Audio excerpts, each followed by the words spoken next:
Hey, so what you're going to hear on this episode is actually broken up into two parts, but instead of doing news at the beginning like we normally do and kind of go through the topics of the week, we're instead going to have a conversation backed by popular demand. We're going to have a conversation between Zach Weinberg and Mike Dudas, and we'll let Mike give his own background, but really interesting conversation that dives into a bunch of different stuff about, we started with Bitcoin, we got a little bit into DeFi, it ran long, it was very interesting. Mike is clearly a bright guy who's very into all of this stuff, and so it was a really good, interesting conversation. I think we're going to need a part two because while we went long, we probably only covered about half the stuff that we wanted to. And so if people enjoy it, we'll be back again for the second part, in which we'll probably go into to NFTs and a bunch of coin related use cases around crypto and all of that. And so that's what you're going to hear at the top. And then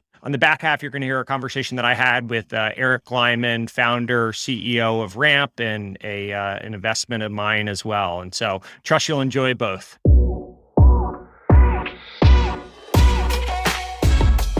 Welcome to the 20th episode of Cartoon Avatars. I'm your host, Logan Bartlett, and I am joined today by my regular recurring co-host, at least at this point, that we're trying to, continue to trick into coming on full time, Zach Weinberg, and also a special guest, Mike Dudas, as well. How are we doing today, guys?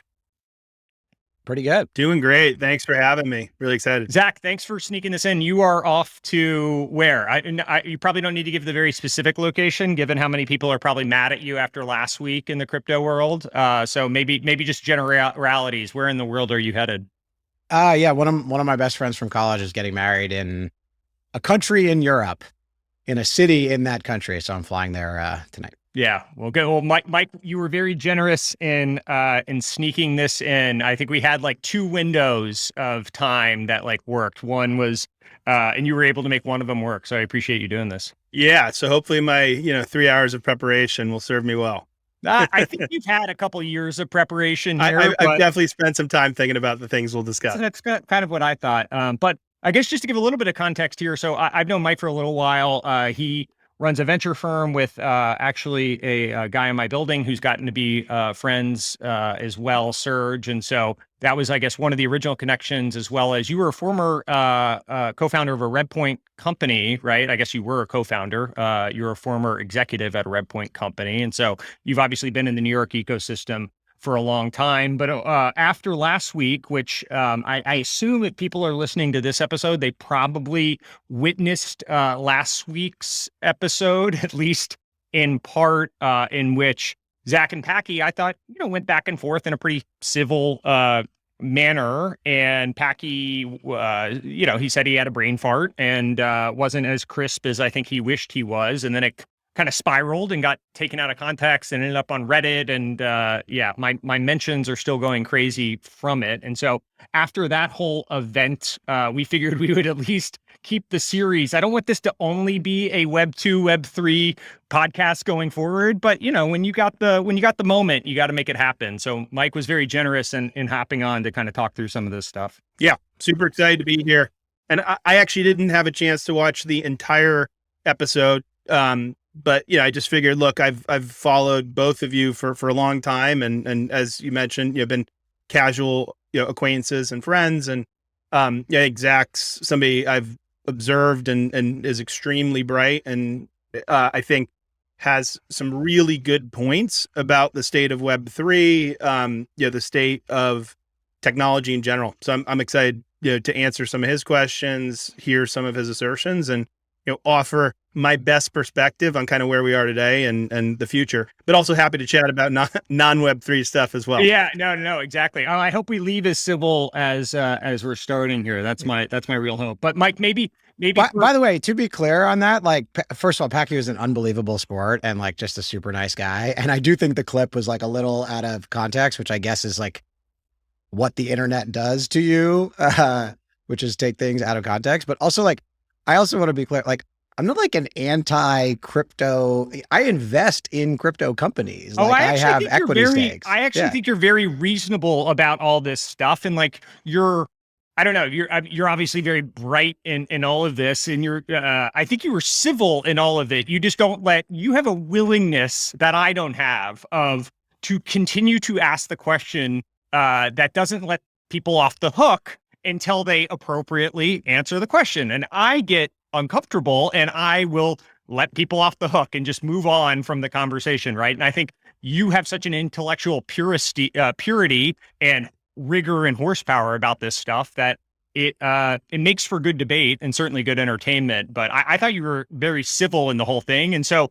when the threads came out about you weren't attacking him or it wasn't an attack, right? That certainly was not the case. No, and it's just, there are bad people on the internet. I think we've learned this over the last 15 years who say shitty things in an anonymous fashion. And, it's unfortunate in that case, but I don't know. I think Mike and I kind of agree on quite a bit of things. So yeah, good. Well, so Mike, maybe give, we've introduced Zach before, but, and I did a little bit of a preamble there, but maybe give your story and I guess how you went down the quote unquote rabbit hole here. So, spent the first, I'm 20 years into my career, spent the first decade in media and entertainment, started at Disney. And then in 2007, I'd grown up on the East Coast, moved back, started at a media and entertainment startup backed by Unisquare Ventures and Bain Capital, and then ended up at YouTube in 2009. So a decade of media and entertainment, and then switched. Google at that time was nice enough to let folks who were talented switch to totally different things. So I jumped onto the Google Wallet team and became very interested in fintech. So I've lived the quote unquote Web 2 journey and the fintech journey, spent 3 years on that team, working on merchant adoption for Google Wallet, and then joined the Braintree Venmo team as the only Braintree employee in New York. Worked very closely with the Venmo team while it was growing from 30,000 users a month to over 1 million. Venmo was acquired by PayPal. I saw early the power of social dynamics tied to money, and that's definitely influenced what I'm doing today. And that is actually where I discovered Bitcoin for the first time. We were looking at Braintree at using Bitcoin for payment acceptance for Uber, Airbnb, and some of our other customers. And Mike, by the way, what year is this? And Braintree, maybe tell people, we obviously know Braintree, but. Yeah, this is 2013, and Braintree was a Stripe-like company. Unfortunately, competing against probably the greatest financial technology company of the 21st century, and got outcompeted. Was folded into PayPal, and is basically why I think PayPal is still relevant today. Great technology, great team, and we were powering payments. We were a payment gateway like Stripe is for developers like Uber, Airbnb, Grubhub, StubHub, and others. So the reason the Bitcoin story is interesting is at the time, wasn't broadly popular. Chamath was writing about it as schmuck insurance, but I believed in it as a global payment network. It ultimately hasn't to date panned out as being that. Now the Bitcoin story is store value, but at the time it was 24/7, 365 global low cost payments. Unfortunately, the core currency was too volatile to support a global payment network. So nobody's really using Bitcoin for merchant payments today. Anyway, but that was my introduction. Bought some Bitcoin. I was fortunate. Price went up. What was the price when you originally got in? Yeah, so I bought at 110. So it's definitely the best investment of my life. And I'm a holder. I'm a long-term Bitcoin believer as a store value, and maybe a few decades from now as a medium of exchange. But obviously needs to be a lot larger for that to happen. And I'd love to talk about that as well. It's an interesting use case that definitely still gets undercovered. And then I moved I started my first company in 2014, also a quote unquote Web 2 company called Button. And it's a mobile, we called it a mobile commerce company, but effectively it was mobile affiliate. So trying to connect publisher apps like Foursquare or other big rewards apps like Ibotta to merchants. So worked with all the big merchants and commerce companies of the last 7-8 years. Uber, Booking.com, Airbnb, Expedia, Walmart, you name it, and did those sort of mobile connections. And then, and you were fortunate enough to have some of the best investors in the world involved. Yeah, in Red Point was they led our A, and Chris Moore, wonderful human and really great team there. And so look, like I've spent time, building businesses and believe that, like, again, we work with DoorDash, others that are, I think really exciting, Web2 businesses. So, look, as we transition this conversation to talking about the future and Web3, the analogy I would draw is, Web2 is not going away. It's going to be the bulk of, technology, economic activity for the foreseeable future. In the same way that fintech, didn't, obviate the need for banks. It was effectively something that operated in a, sort of complementary way, to banks. And again, we'll have time to get into that. Totally. And Mike, yeah. So tell us. So you have Six Man Ventures and the Block. Tell us those two. Yeah. So I've now been in crypto, and it feels like 50 years. But what are we? Mid 2022. Jumped in full time at the beginning of 2018, right at the last peak of Bitcoin, Ethereum. So I actually missed the sort of genesis of Ethereum. I was just focused on other stuff at the time, building a business. And what's interesting is, when we talk about, these Web3 applications and smart contracts, and Bitcoin isn't really programmable. So, smart contract development and this notion of, read, write, own, and, networks that are coordinated, incentivized by tokens, they're less than 6 years old, that the infrastructure even exists for them to, to be built. And frankly, we're only a couple of years old where you could actually build at any real scale or throughput. So, I'll caveat everything with, hey, we're very, very early. So anyway, I got into space 2018. My whole thing is, I believe in the need for, censorship resistant, always on, non-government, non-corporate controlled money and applications. I don't believe, I'm not one of those folks who believes, for example, in hyper Bitcoinization, who believes that, user owned networks are going to entirely replace every other set of applications and infrastructure and financial, product that we use today. So I take it with an approach of, it's very healthy to have these things as alternatives, more so than, entire replacements for our existing systems. Anyway, so everything I've worked on has been, how do we get more people using Bitcoin and crypto? And I'm just going to say crypto from now on. Yeah, got it. Started the Block. It's a, one of the largest media, information, and data businesses in the crypto space, doing very well. I actually sold that last year and sold it to the team. I wanted it to be consumer facing when I founded it. We went into a bear market. It became institution focused. It wasn't perfect for me. Wonderful team running it. After that, again, in the spirit of getting people using crypto, like Zach, I want to actually see empirical use. And we're not at a place where I'm satisfied with that. I spent last year working at Paxos, which is a company that provides stablecoin as a service and crypto as a service infrastructure. So Paxos powers PayPal, Venmo, Nubank, Mercado Pago, a bunch of other massive companies, crypto offerings. And it powers Binance's stablecoin, which is the third largest in the world, as well as its own stablecoin USDP, and has a couple other big deals in the works. So, hey, Mike, by the way, just one interesting thing, and we'll go into all that, but you sold, I'm just interested in did the Block raise outside capital, and what does selling it back to the team actually mean? Yeah, great question. It was an atypical deal. It was one of those situations where I just found that I wasn't the right CEO founder to take that business on the 10-year journey. But it was a business where it had, we created a team of 25 to 30 people at that point who were good enough to create that durational business. So what they ended up doing, I won't get too into the specifics, but effectively raised debt to buy out investors. We had taken a little over 3 million in venture money. They bought out me and the investors. That's cool. So now it's totally owned by the team that's currently working on it. Exactly. There's no outside investment. And candidly, I think that's wonderful and deeply necessary for the crypto space. I think it's actually, I will say, I think that's great in general, right? Well, oftentimes I'll get entrepreneurs pitching me and I'm like, don't raise money. Don't do it. Like, own 100% of this thing, I don't see how you can possibly get to a point that you'll return money for your investors as in terms of scale. So like grow a little slower, don't burn cash, and build a great business, right? And we've talked about like lifestyle is a pejorative term, but like a ton of very, very successful entrepreneurs over the course of the last 100 years, and even before like financing really existed in earnest, built lifestyle businesses into generational wealth. So I think that's great. That's super cool that they're doing that. Exactly. Look, I'd love to own a little bit, but can't,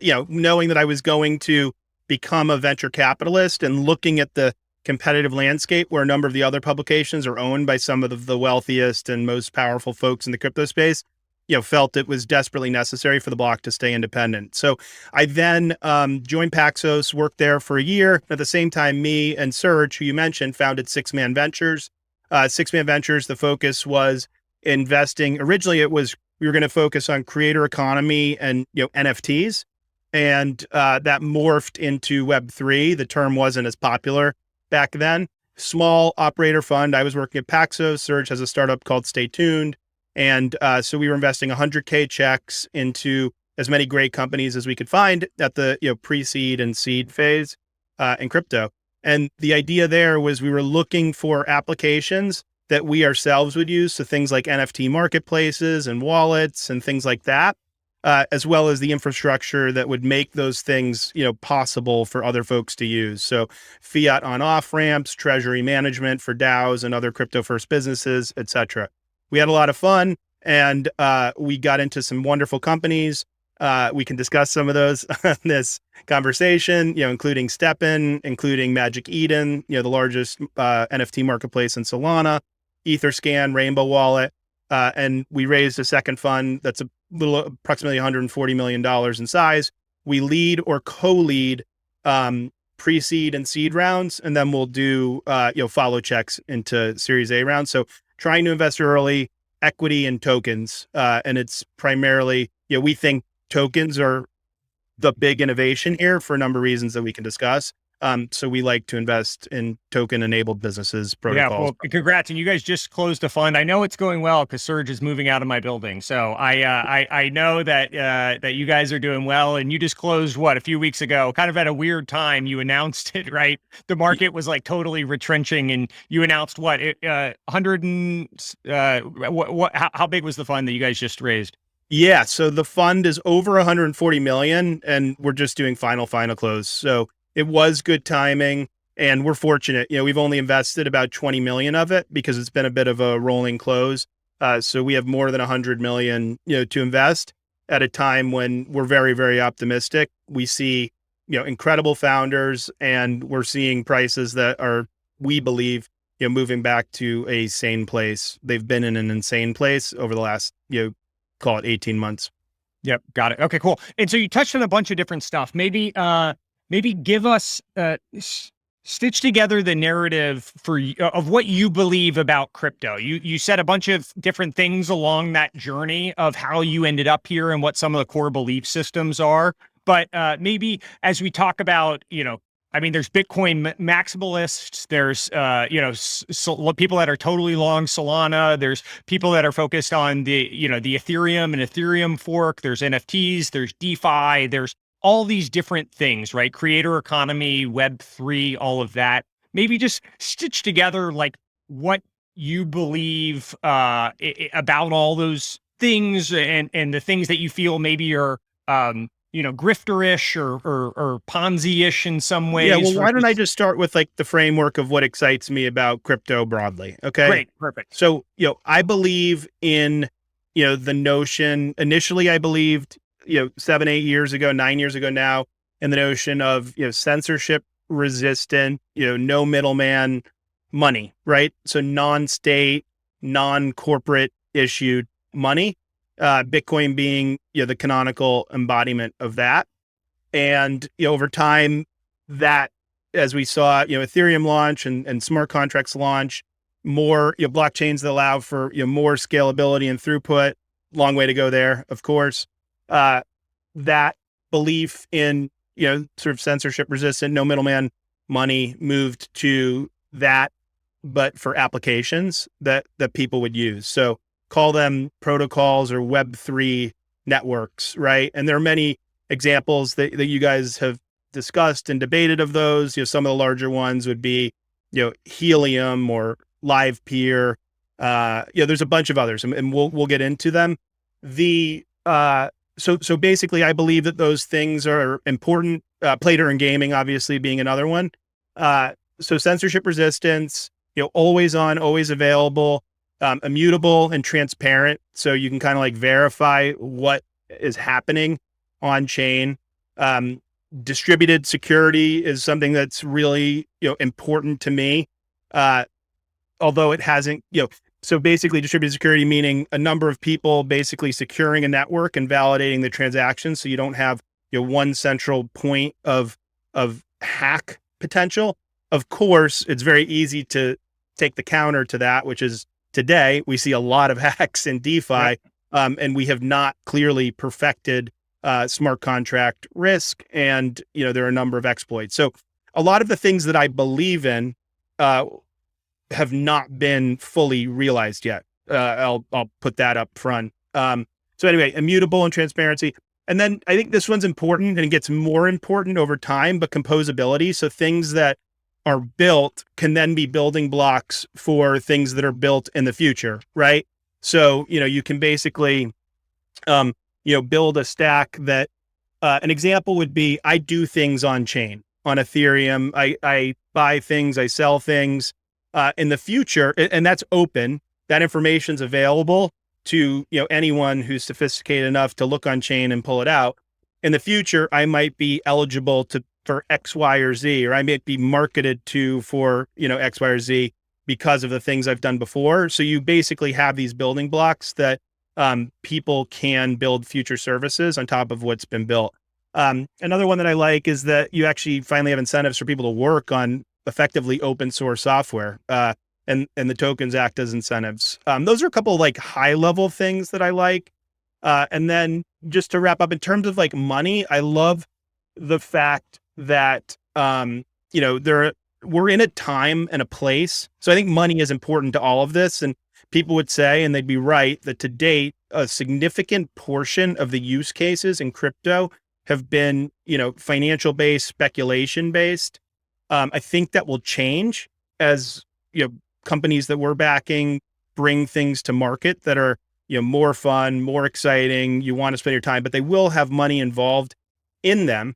And I don't think you can have any discussion of crypto, without money, without the fact that you have these tokens that represent, ownership of assets, that represent the ability. They're more than equity. You have the ability to, have governance votes with a token, to coordinate with others, to incentivize. They're liquid. You can transfer them. They can be staked to secure networks. And I think that's important.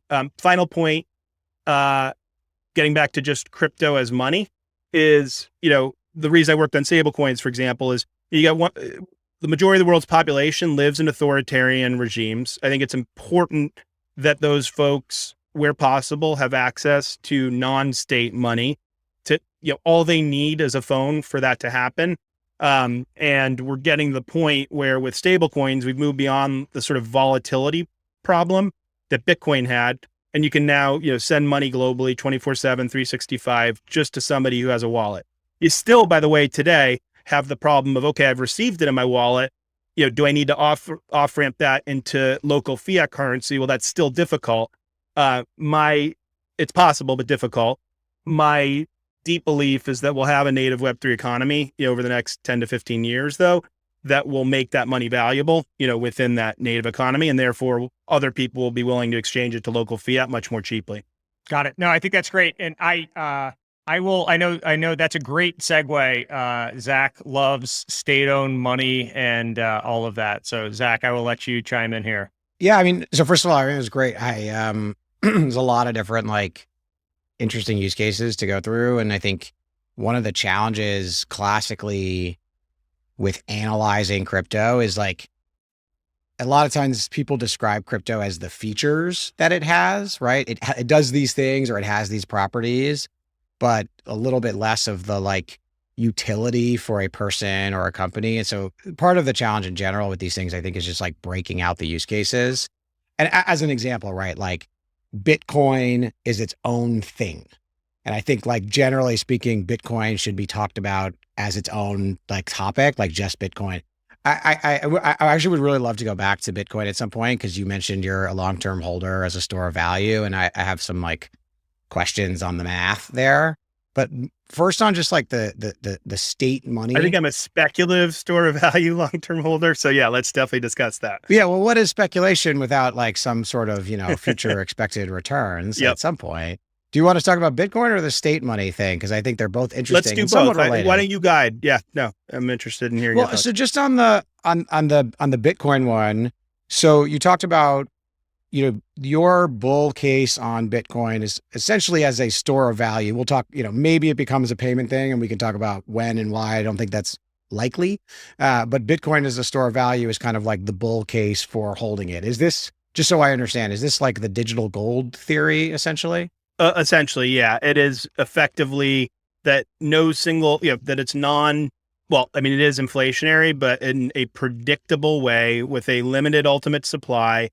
And, it can't be changed. Like, it's basically the only money on earth, where you can predictably say that the policy, it hasn't since its genesis. And, there have been wars trying to change it, and it hasn't. Right. And that, you can have pretty reasonable confidence, and it becomes more lindy that the monetary policy won't change as it continues to grow. The key there, though, is that you have to have a continuous supply of people who believe in that, right? For there to be demand to buy it.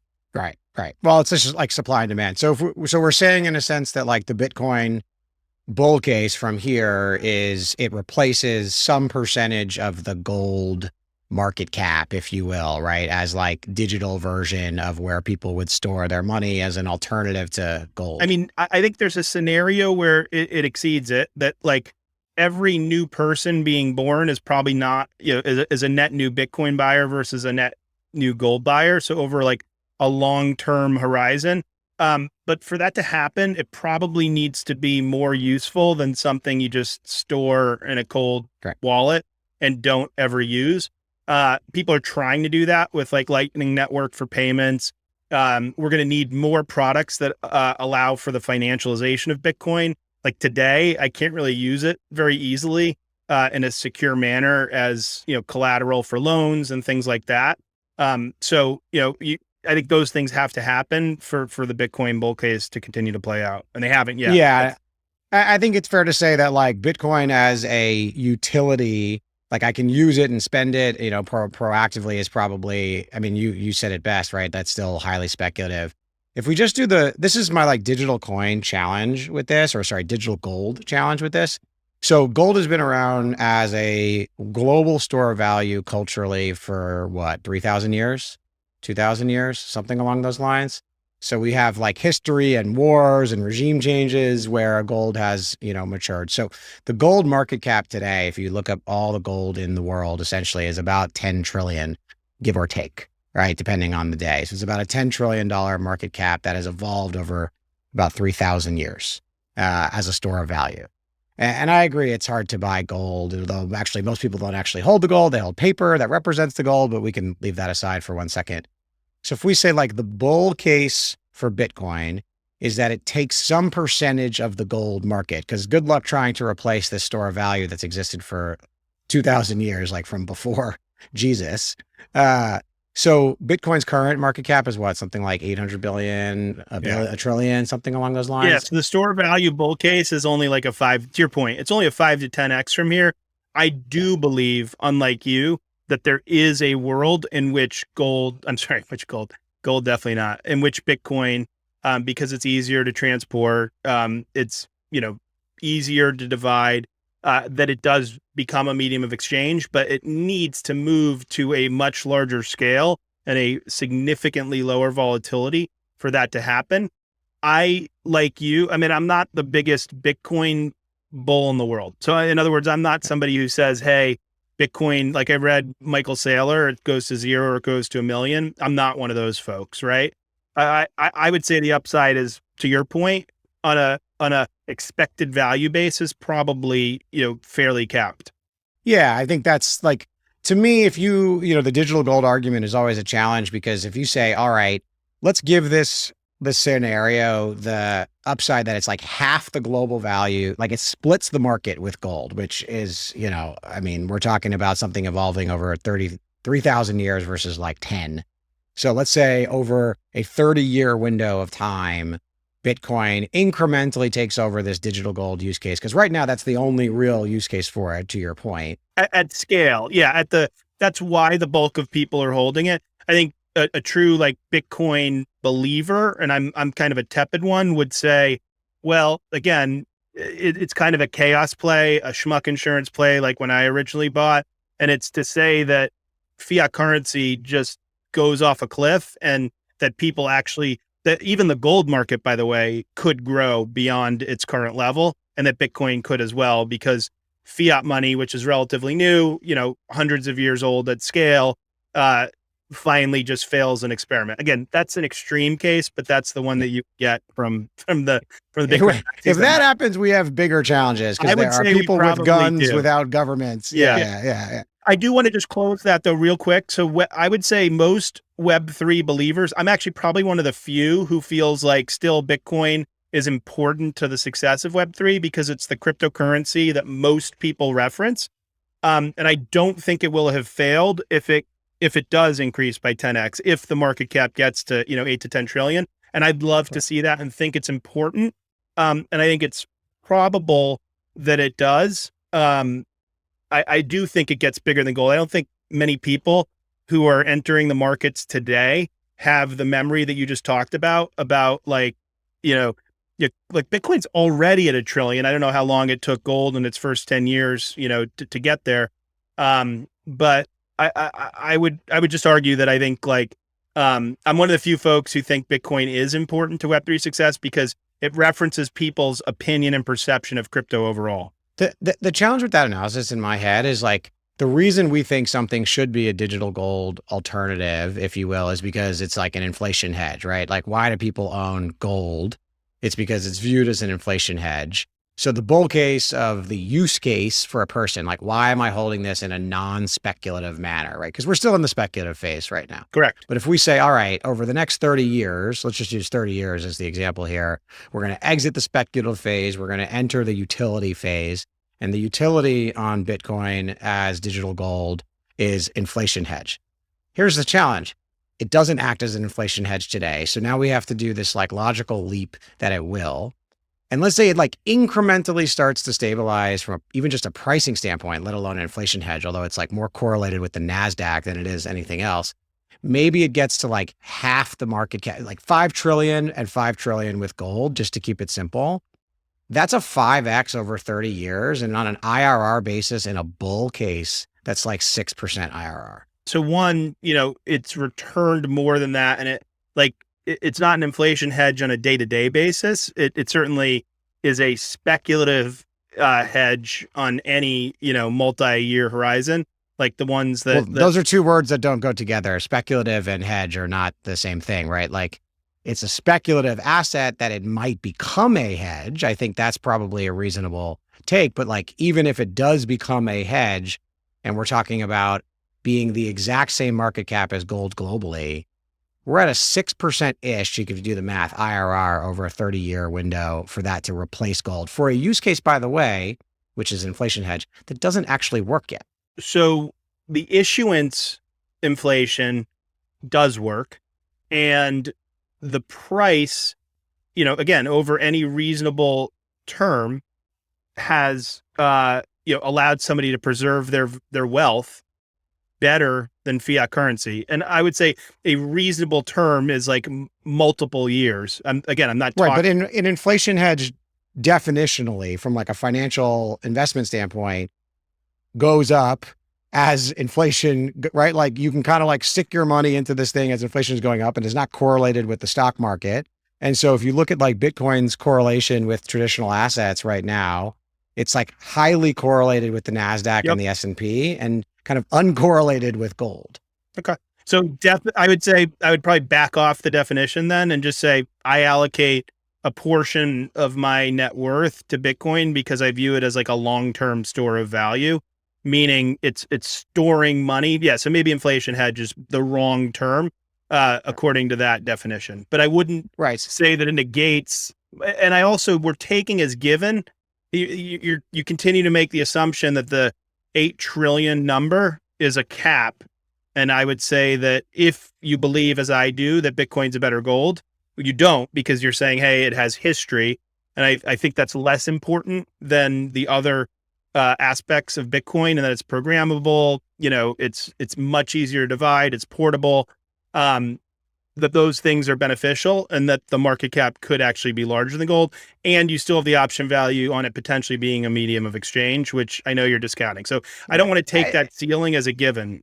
It's just kind of crazy to me that anyone would hold an asset where like its bull case over a 30-year window looks like single digit IRRs. And by the way, but again, you're going back to the 8 trillion number. So I'm saying I'm not. Fine, call it 10 trillion. I right? will say a funny anecdote in this though is, Zach, I tend to come down where you are in all of this, but I do remember we were looking at Uber in at Battery way back when, and I remember the note so clearly saying that 1 billion, like Uber's raising at $1 billion, JetBlue's market cap is only 2.2 billion. And therefore, like, why does this even make sense? And so I tend to skew where you are, but I do think that anchoring point, I mean, we have seen whenever they show those charts of like how quickly things get on a social graph, like how long the telephone took, how long the whatever versus TikTok, we are seeing expansive growth to some cap. And to your point, that cap we might hit the ceiling pretty soon on this when you remove all the speculation,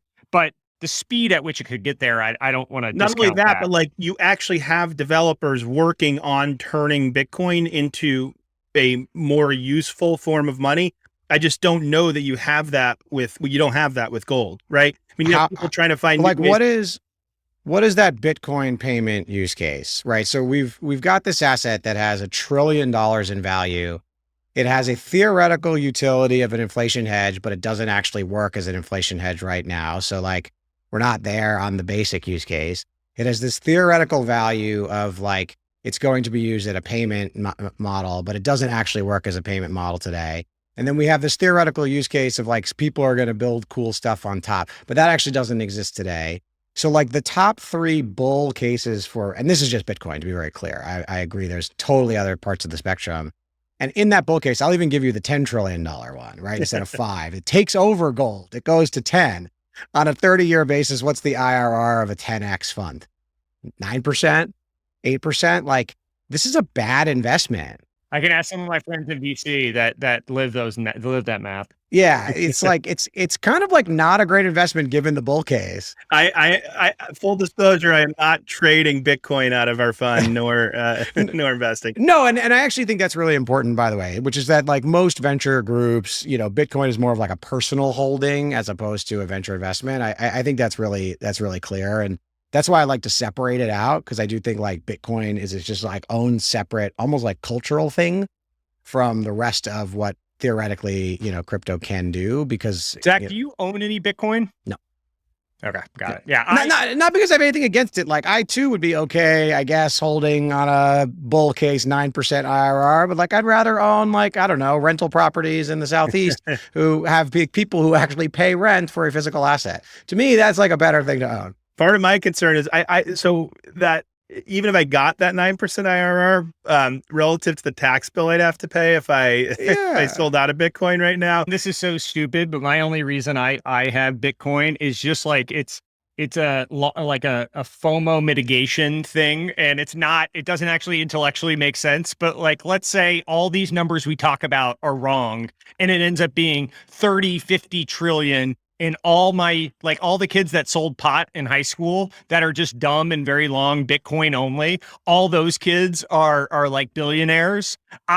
That's all it is I just can't live in a world in which I don't get a little bit of that. Logan's take is like, if math doesn't hold, Yeah, that's right. then That's this thing could work, Yeah. right? But like, why? Let's forget the math part of this for a second. To Zach's point, if you had another year or two of Bitcoin, to your point, being highly correlated with risk assets, I definitely would, even in a bullish market, that would definitely be a concern. My bull case, by the way, Zach. Yeah, that's my concern, by the way, as well. Just to be clear, is if you're limiting Bitcoin to just this universe and just people living on this earth, right? And it just so happens to go multi-global across, galaxies and stuff. I don't want to be missing out. That's my that's my bull case here. I love the alien bull thesis. No, I think Mike said it best, and this is the part that when I look at it from a risk return standpoint, as with any sort of like pseudo risky asset here, you want to describe what's the upside bull case, what's the downside case.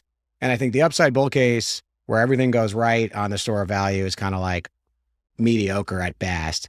And then the downside case, which actually seems fairly likely given it's the initial use case of like inflation hedge is not really holding up, is pretty material, right? Because a huge percentage of the holders are speculative in nature. And so you could see like a real downside on it, which is part of why I don't hold it. Not because I don't think it like might work in some cases. It's not like I don't hate Bitcoin in any way. I just look at it as like a financial investment that relative to other things I can put my money into is probably not the right place. And that's the logic in my head. Yeah, I mean, I think the one last counter to that is there are pockets of the world, again, with supremely high inflation where, for example, it would be hard to, that supremely high inflation is just one thing. Right? Like inflation that's not US based. So I do think we're taking a very US centric view of this, but like if I live in a country that's seeing like Turkey, like 75% annual inflation and other places, I don't know if that's the right number for Turkey. I might be mixing up what countries. There's some, Turkey's like 70% in the last year. Yeah, it's pretty bad. It can be easier to acquire Bitcoin, than gold. I think the argument would be, if that, that could continue over time if we see more of these economies. Let's play that one out, because that one I think is always interesting because it assumes that like people in Turkey actually hold any gold, which I really doubt they do. But they can hold Bitcoin. So yeah, I want to hear your thoughts on that. Yeah. So like, there's two things here. One is like, all right, I want to hold Bitcoin because it's like some potential local inflation hedge, right? And then the other one, and they're usually correlated because like, when you have runaway inflation, it's because you have an authoritarian regime, right? You have a regime that makes a bunch of really bad decisions because they have no checks and balances. Yep. And that's exactly what's happening in Turkey. And I think that's what we said earlier, right. That the number of people living under those types of regimes is increasing. Yeah. So let's pick Iran, right? As like an interesting example. Clearly authoritarian regime. There's no real voting. Like the Ayatollah controls everything. The police can do what they'd like. So for me, I want to understand like, okay, how is this like global censorship resistant money? How does that actually play out? So I am who in Iran where I actually like use Bitcoin or some alternative as censorship resistant money. I'm not sure it's using it. I think it's more about storing it for currency that I might be receiving in remittances from relatives, that I might be receiving from outside of the economy. My sense is in a lot of these countries, it's difficult for money that's already in the economy to be transferred, and converted, from that fiat currency into Bitcoin. Right. So we've basically shrunk the use case to exclusively money coming from outside the country, because inside the authoritarian regime, which I agree with, by the way, getting it into that. So by the way, and this was going to be a transition to sort of Web3, which is, maybe to your point, Bitcoin's not the answer, and it's things like stablecoins. Like it feels actually let's do any coin. Yeah. I don't, Dudas coin, Weinberg coin, whatever the coin is, it almost is irrelevant to me in a sense. Those sound like real shit coins to me, by the way. They sound terrible. Well, the Weinberg coin, the Weinberg coin is the shittiest of the shit coins, and it doesn't work Friday to Saturday night either. But no, like, so I live in Iran. I'm like middle to lower middle class, probably, right? Where like I have to really work, because if I'm in the upper middle class, I probably have ties to the regime. But so I'm in middle to lower middle class.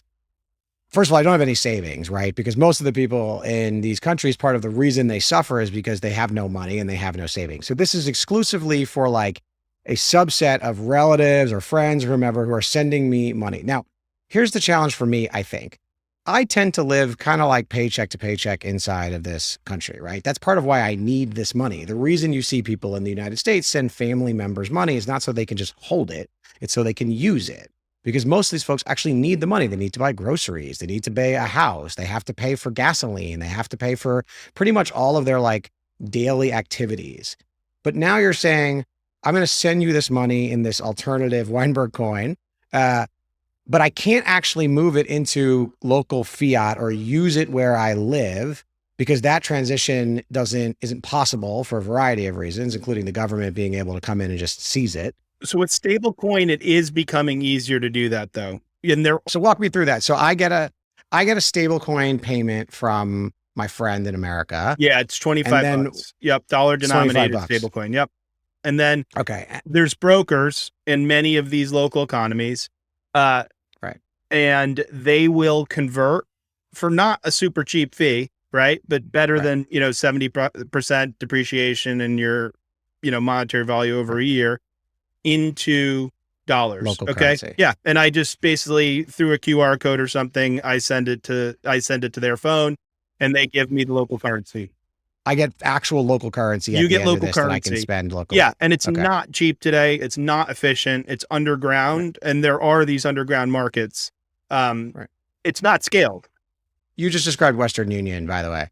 That is Western Union. No. It's peer-to-peer Western Union. It doesn't require the centralized, like Western Union can't operate in these places. So the point is you have to accept. Well, that's actually not true, by the way. Like Western Union does operate in plenty of places through third-party brokers. By the way, Western Union has a market cap of $7 billion. Totally. I know. Like, dude, as a company. I partnered with them at the companies I've worked at. My point is that the markets move from Western Union, getting a license and having, specific pricing to an actual real market where there are people who can do this independently. So I keep going back to this, like, how does it actually work, right? Like I send it in a stable coin, that I understand.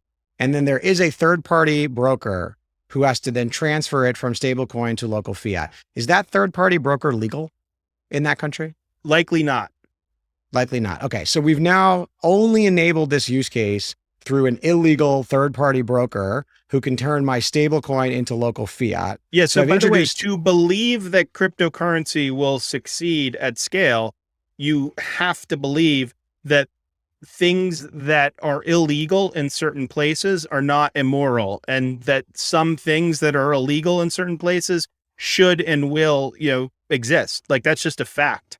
Yeah, no, I understand that. But at some point, what happens here from a user's perspective is I have this like illegal broker who sits between me and the stable coin because theoretically, this is the only way to me to get money into this country. And by the way, we've now limited the entire market for this use case to like authoritarian regimes in third world countries for people who do not have their own dollars. Like this is a for your tiny example. market. I mean, you're through your 8 questions that are diving deeper and deeper, you're limiting it to this specific thing, which is one use case. Like it's not, where's the next one? Because now we're in, by the way, the worst part to me as the other is like, I could, as a resident of Mexico, which also has inflation, choose to use, I invest in one of these, like a neobank type service that allows me to immediately convert my paycheck that's in pesos into USDC.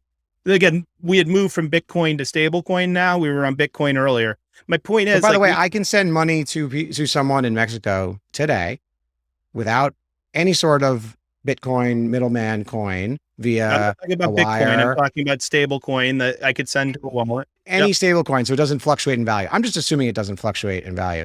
If I want to send money to somebody in Mexico today, I can do that through my bank, through PayPal, through Venmo. I can also do it through TransferWise. You can't actually do it through all of those. And the fees are relatively high. And just because you can do something doesn't mean that you can do it better using new technology. I mean, it'd be like saying, hey, just because I can call somebody on my landline phone, we shouldn't invent mobile phones. Like the point is technology does advance and improve.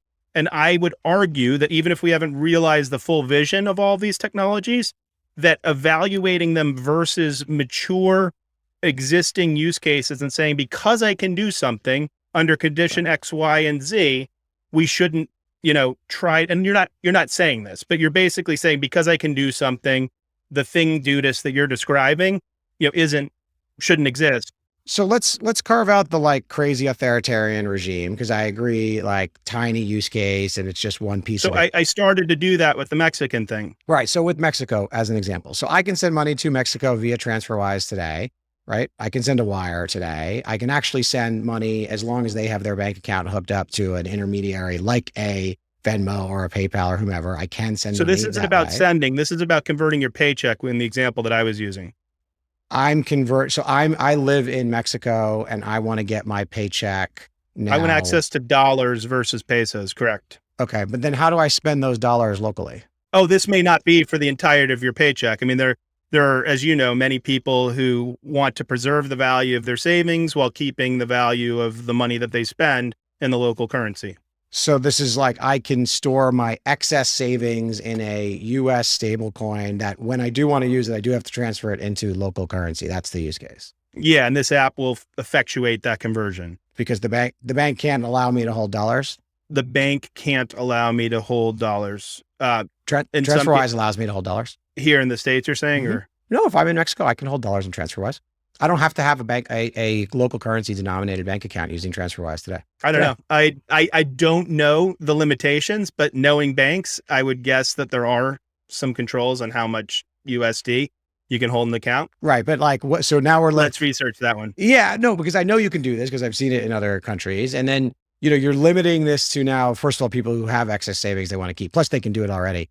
And then you've got this But by the way, in the example, so the way that you argue things, I've noticed, is that you keep going to very specific, I won't call it a straw man, but an example that you've honed in on, and then extrapolating out and saying, hey, this thing doesn't work because it's extremely narrow, but it's only the example that we're talking about that's narrow. And well, so those we are could called, probably, those if are we had called 24 hours, users. we could go through 100 of these. Right. No, but each one of those is a user and a use case that is supposed to generate some sort of revenue. So we've talked about the issue with like authoritarian country trying to get money in, because the vast majority of people can't legally actually use that money, which by the way, subjects them, because that authoritarian regime is going to say absolutely no cryptocurrency here, right? It actually subjects them to police showing up at your house via the middleman who they bust and then ask for their client list, or directly at your house saying, give me your computer. I know, and it's your amazing crypto. that people have to take those types of risks It's to insane. have any money, right? Right. Yeah. And so like that use case to me is just, but the alternative is not having money.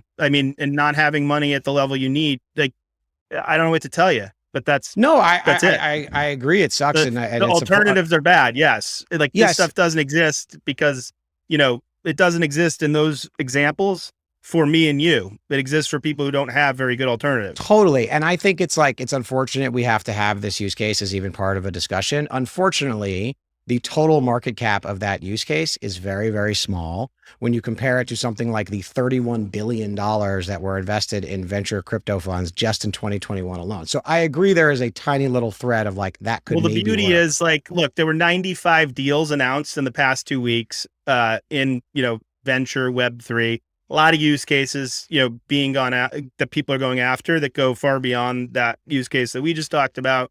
We invested in 23 companies and projects and protocols this year, none of which were in those 95 that were announced. Like, yes, you can basically slice specific use cases down to, very small TAMs, but they add up. And then, well, I guess my argument is they don't. They don't add up. Okay. Like we kind of hand wavy say they add up, but actually they really don't, because when you actually go and figure out like, where is this use case better, where we'll see stable coins are like less than 2 years old, like DeFi is less than 2 years old. So like they are starting to add up. But that's the feature, not the use case. That's the tool. Tell me not what the you use mean case. by that.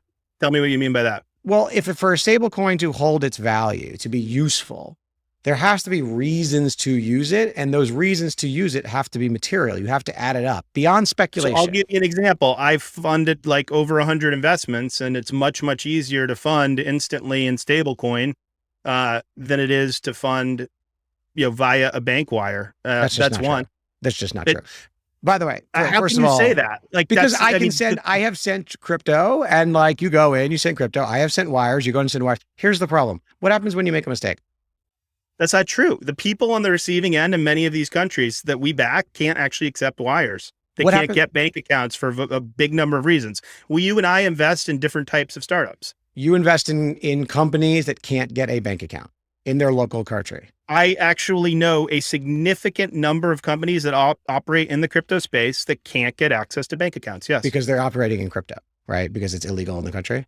It's not illegal, actually. The things that many of these folks are doing, I would argue. It wasn't easy for me to get a bank account. It's and, a kind of funny reflexive argument of like the reason, the use case works is because I'm sending them money.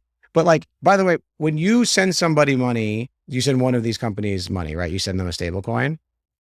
What happens if that company turns out to not be real? What happens when you actually make a mistake when you send that wire or you send the stable coin? You fat finger. Yeah, I mean, the beauty of that latter one is that it's, the beauty and the curse is that it's typically irreversible. Like I'm responsible for what I do with my money. Yep. So this works exclusively when you know and have triple confirmed the counterparty that you know is real. Yeah, you send a test transaction typically to ensure it's instantaneous, and then a couple minutes later, you send the full transaction. Do you know if that business has a license to operate? Which one? The like business you're investing in? Have you done KYC on that company? Like we're professional VCs. I do diligence. I think the question that Zach is going down the thread of, which is one that I'm actually curious about to ask, is there's this whole thing about middlemen and disintermediating middlemen, right? And getting rid of KYC and getting rid of title insurance. And, Packy kind of walked into this real estate example and all of that. But I think what we, don't go there. I'm not there yet. But one of the things I think what Zach's getting at here is that middlemen in a lot of cases are not bugs of the system, right? These are actually features that serve a purpose, right? And so when people... So I would agree with that. Absolutely. And so when people are in your replies, you posted like, what are your favorite crypto use cases? And I'm looking at like the stream of them. And other than the people that are being assholes of like pump and dump and NFTs, which made me laugh every time, by the way, it was funny every time someone replied. And when I reply, you're trolling, I'm doing it in good faith. Like I'm sorry, in jest. I have a good time with these folks. Laugh every time. I mean, you follow me on Twitter, so clearly you have some tolerance for like asshole jokes. But yeah. So the middleman point of KYC and verification and all that. Can you talk about like people will talk about that all the time, right? And I think we're not there yet, and that's kills me. So to your point, both of you, I think so. Now I get the point Zach was getting at.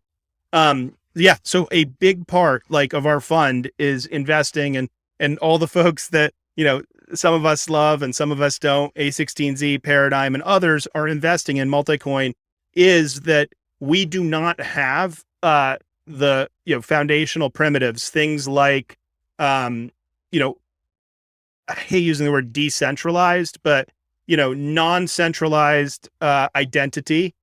We don't have, non-centralized KYC. So to your point, there is no question that much of Web3 in its current form relies on a hybrid of centralized trusted parties. Even the projects themselves, many of them today are relying on foundations and trusted centralized teams with the promise that they will progressively decentralize. So I am the absolute first to admit that the utopian vision of Web3, user-owned, coordinated networks with, no dominant centralized party is not the 2022, June 2022 reality. So, yeah, I mean, that irreversibility, right? Like I send some money to some counterparty that I have to personally confirm every piece of detail that they are real,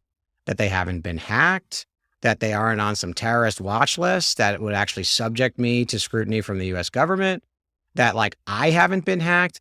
All of these are actually fundamental issues with the fact that people are working on that.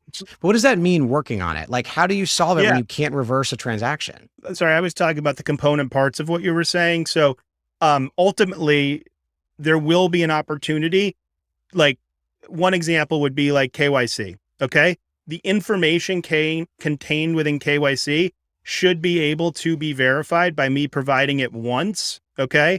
And then having, let's say, a decentralized identity service validate that information, and then allowing me to provide it in a non-personally identifiable way, using ZK proofs to an application, to a business, to an entity that wants to know that information about me. That doesn't exist today. I'm the receiver in this case, you're saying? Like I'm the person getting the money. You would be, yeah. So it would be it would be like Mike Dudas has an LP for his fund. And instead of having to have a fund admin do a formal KYC check, where I send all the documents in plain text attached to a Gmail file and anybody can see it, there would be an opportunity to basically select and look at a credible, like there could be a credibly decentralized identity service that could validate all of these things about this particular person. And they could choose to share that with the receiving party, me, who needs to verify that LP's information. Who did that validation? By signing a transaction. Sorry, say that again. Who did the validation, right? So at some point, somebody provided some third party with a set of information about them. Maybe it was the person who provided it that's actually real. Maybe it was actually that person was hacked. Someone goes through and there's like a human being, right, that has to do the KYC validation at some point. So who is saying that you are who you are? That actually checked the documents you sent them? So basically, I mean, in the same manner that, these things can be automated and then validated and verified by a collection of people versus any one individual, right? In the same way that when they make a mistake, KYC documentation today is done automatically. Like you scan your ID. Yeah. Well, it's done automatically because the entity that does the KYC ultimately takes on risk. That doesn't need to be a single entity. It could be a group of validating nodes and folks who are, basically staking and get slashed if they're wrong, who are participating in this identity service. Well, that's one of the core tenets of what you think about. This is where I disagree because so if I have to send you money, right, and I need to know that you are you, right, before I send you this money, and in order for me to do that right now, I have to go ask somebody like, hey, is this really Mike? Like, is this person, by the way, has Mike been hacked? Has he changed anything? I have to do the actual validation because I can't reverse my transaction as a feature, right? We talked about this. It's an inherent feature of cryptos. I cannot reverse this transaction once I send it to you. Because if you are a scammer or you are not who you say you are, that money is gone. So I have to do all the validation work that I can do up front. So you, Mike Dudas, maybe send me a link that says, hey, my endpoint has been validated by KYC group B. That's what we're talking about, right? So you've done like KYC with KYC group B. Cool. KYC group B, now we're saying is actually not a person. It's a decentralized group of people who, for whatever reason, maybe they're paid, maybe they're not, is doing that validation. So I'm trusting this decentralized group. Before I send you a lot of money, by the way, I'm trusting this third party group who is still doing validations typically by hand because KYC is not just like checking a license, right? It's also checking to make sure you're not on like terrorist lists and money laundering lists and that actually the person who gave me the form is the person who's on the other side of it. And then they make a mistake. Because mistakes happen. I mean, if there's anything that crypto has proven, it's that like there's bad actors out there and people are subject to hacks and mistakes. And then I send you money. Let me just get through this one, right? So this KYC group has said, you are Mike. I'm going to send him. He's cool. Now I send you $4 million or $2 million or $1 million. And then it turns out you're not actually Mike. You're Logan's cousin who lives somewhere outside of the United States who has just stolen all of my money. Who do I sue? So we're going to need some decentralized insurance for that. But who's going to provide insurance? Who's going to provide insurance when I can't actually sue the entity that made sense? Like, no, so there's an entity that made you're not going to recover. You're not going to recover that money. There's going to be some assumed loss rate at scale of these services. So and we've now just said that the history of middlemen in financial services, which is to provide a trusted third party who can be sued when something goes wrong. If they fail, and there are lawsuits, to your point, and they do incur cost, I'm saying the model will now change to where the remedies themselves will also potentially, in a world where this exists at scale, this world's not coming tomorrow, right? There is a mechanism in place to, like DeFi hacks. There are mechanisms in place for decentralized insurance. We just described every single crypto transaction ever created. which is in finance, right? In sort of sending money. Every single crypto transaction in terms of sending money is me sending money that cannot be reversed. 100% of that, right? That is the important point of crypto, is that it is irreversible, right? Immutable. And so now what we're saying is every single transaction is subject to hacks, risks, because it can't be reversed. You cannot make a mistake, which means I have to go rely on these like new, future, don't exist yet third parties who also, maybe if they're decentralized, I can't sue them because it's not a legal entity that has any balance sheet. So like, I'm not going to sue them. Where am I going to get the money from? Individual people. And then by the way, because I can't sue them, guess who won't give me insurance? Insurance companies, because they can't recover the money either. The whole thing breaks, right? And it breaks because that trusted middleman in a financial system is a feature. And that feature that financial middleman provides, it's an expensive feature. It's not a feature that's expensive. Isn't the whole point, by the way, and just to, Zach, I agree with you here, but the whole point, like, if you have hurricane insurance and your house gets destroyed, you don't, like, no one's suing the hurricane. You're paying for the insurance of the fact that something could go catastrophically wrong, and the premium should reflect that. Right? Well, and by the way, the reason I bought that insurance is because that insurance company is a US regulated entity with a balance sheet of like $40 billion. So I know they have money. And by the way, they have to legally keep a certain amount of money on their balance sheet to be a regulated insurance company. Plus, they have reinsurance behind it, right? So to be clear, I just want to interject because we have to close out here.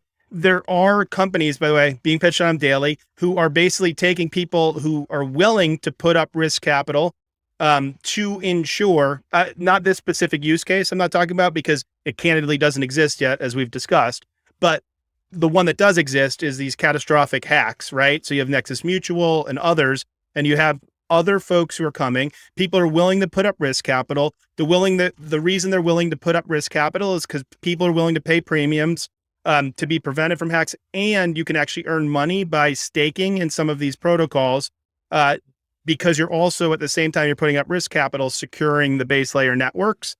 So there are people willing to do this. It's risky, but it's emergent. And by the way, everything you said is true. Like there is an existing system that works in a very specific way.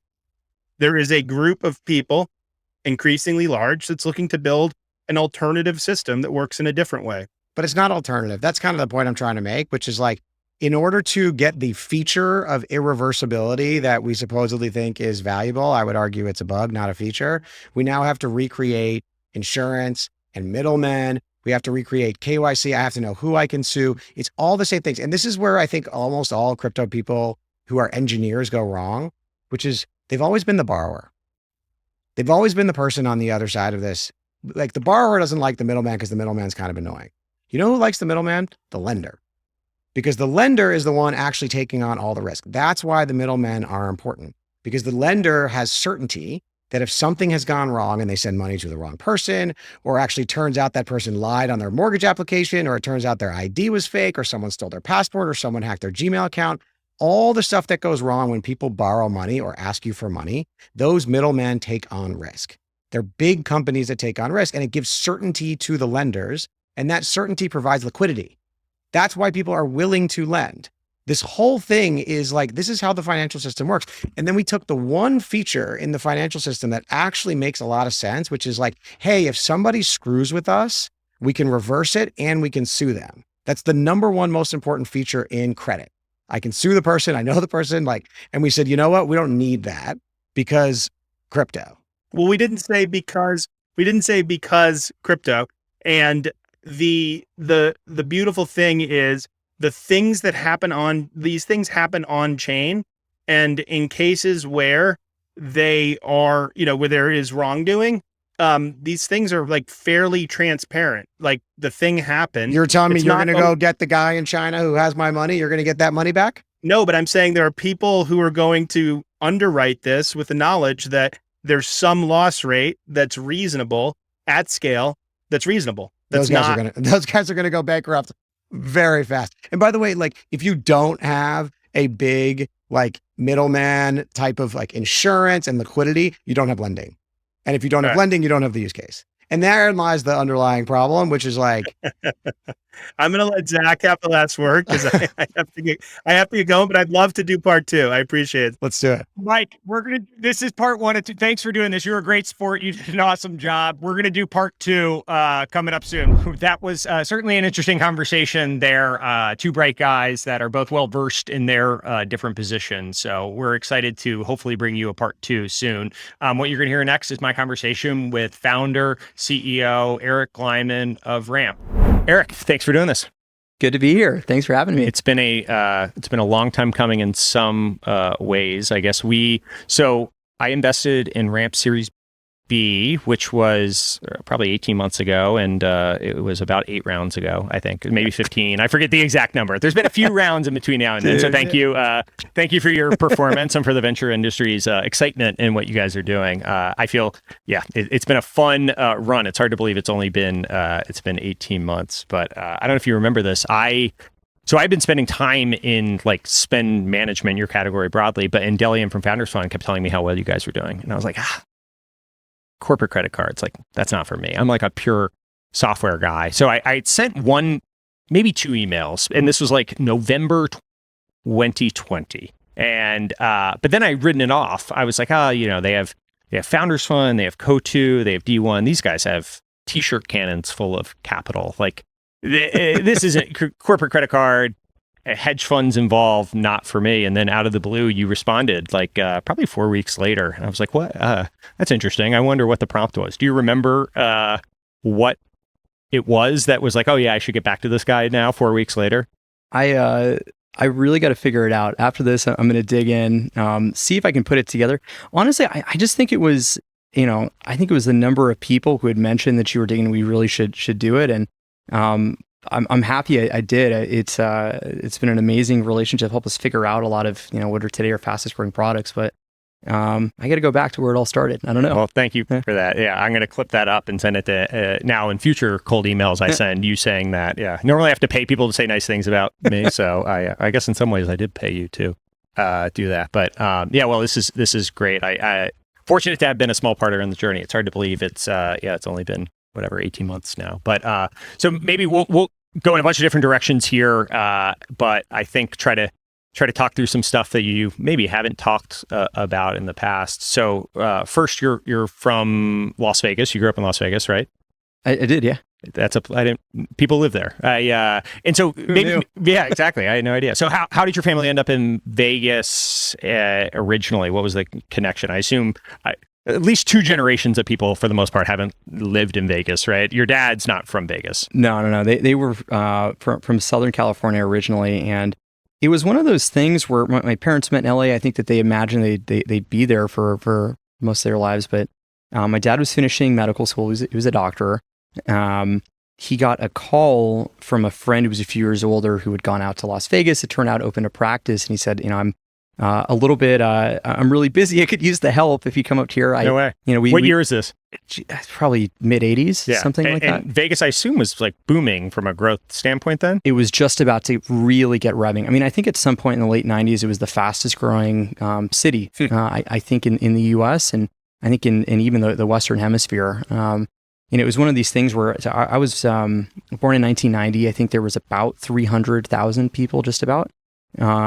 When I left for college 18 years later, there was almost 2 million people. Wow. So it just boomed, and it changed a lot. But yeah, the city kind of sucked him in. He went out there and, stayed for a lot of years. And I guess I had a sort of funky warped childhood. I was going to say, were you like high school classmates, like kids of pit bosses and like blackjack dealers Yeah, all of it. I mean, it was like tons of people worked in the casino industry directly, lots of people in construction. I had a neighbor who used to fly every day to Area 51. He never would really tell me what was going on, but like it was funky in all the ways that you would, you would think about it. And I don't know, I guess I realized it was like a strange city. And Did you know that as a kid, that it was a strange city? Or, I mean, as a kid, you're sort of like, I don't know, this is normal. Like his dad's in the circus. His dad's in the circus. Like you go to like a gas station and there's like a slot machine ringing. There's like an ad for like, I don't know, the nightclubs, Chippendales, whatever it is. That's just like a thing. Yeah. Restaurants were open 24/7. Nightclubs, quote unquote. Yeah, exactly. Yeah. True. Yeah. But it just was, I don't know. Did that, I mean, seeing a city grow that fast. Obviously, we'll talk about ramp in a bit, but like, did that impact your view on like what was possible from like a building growth standpoint? It's time to build type thing. Doesn't one of those guys live in Las Vegas? Or somewhere in Nevada. Yeah. I think they maybe both do. Yeah, it's time to build, I guess. Yeah, exactly. What is it? So for sure. Look, I just growing up, it just was like they would just build new parts of town all the time, and I'll put it this way, I never really appreciated it. And I went to school out in Boston, and there, like these buildings that were like 300, 400 years old. I later spent a bunch of time in China, and they'd have buildings that were 2,000 years old.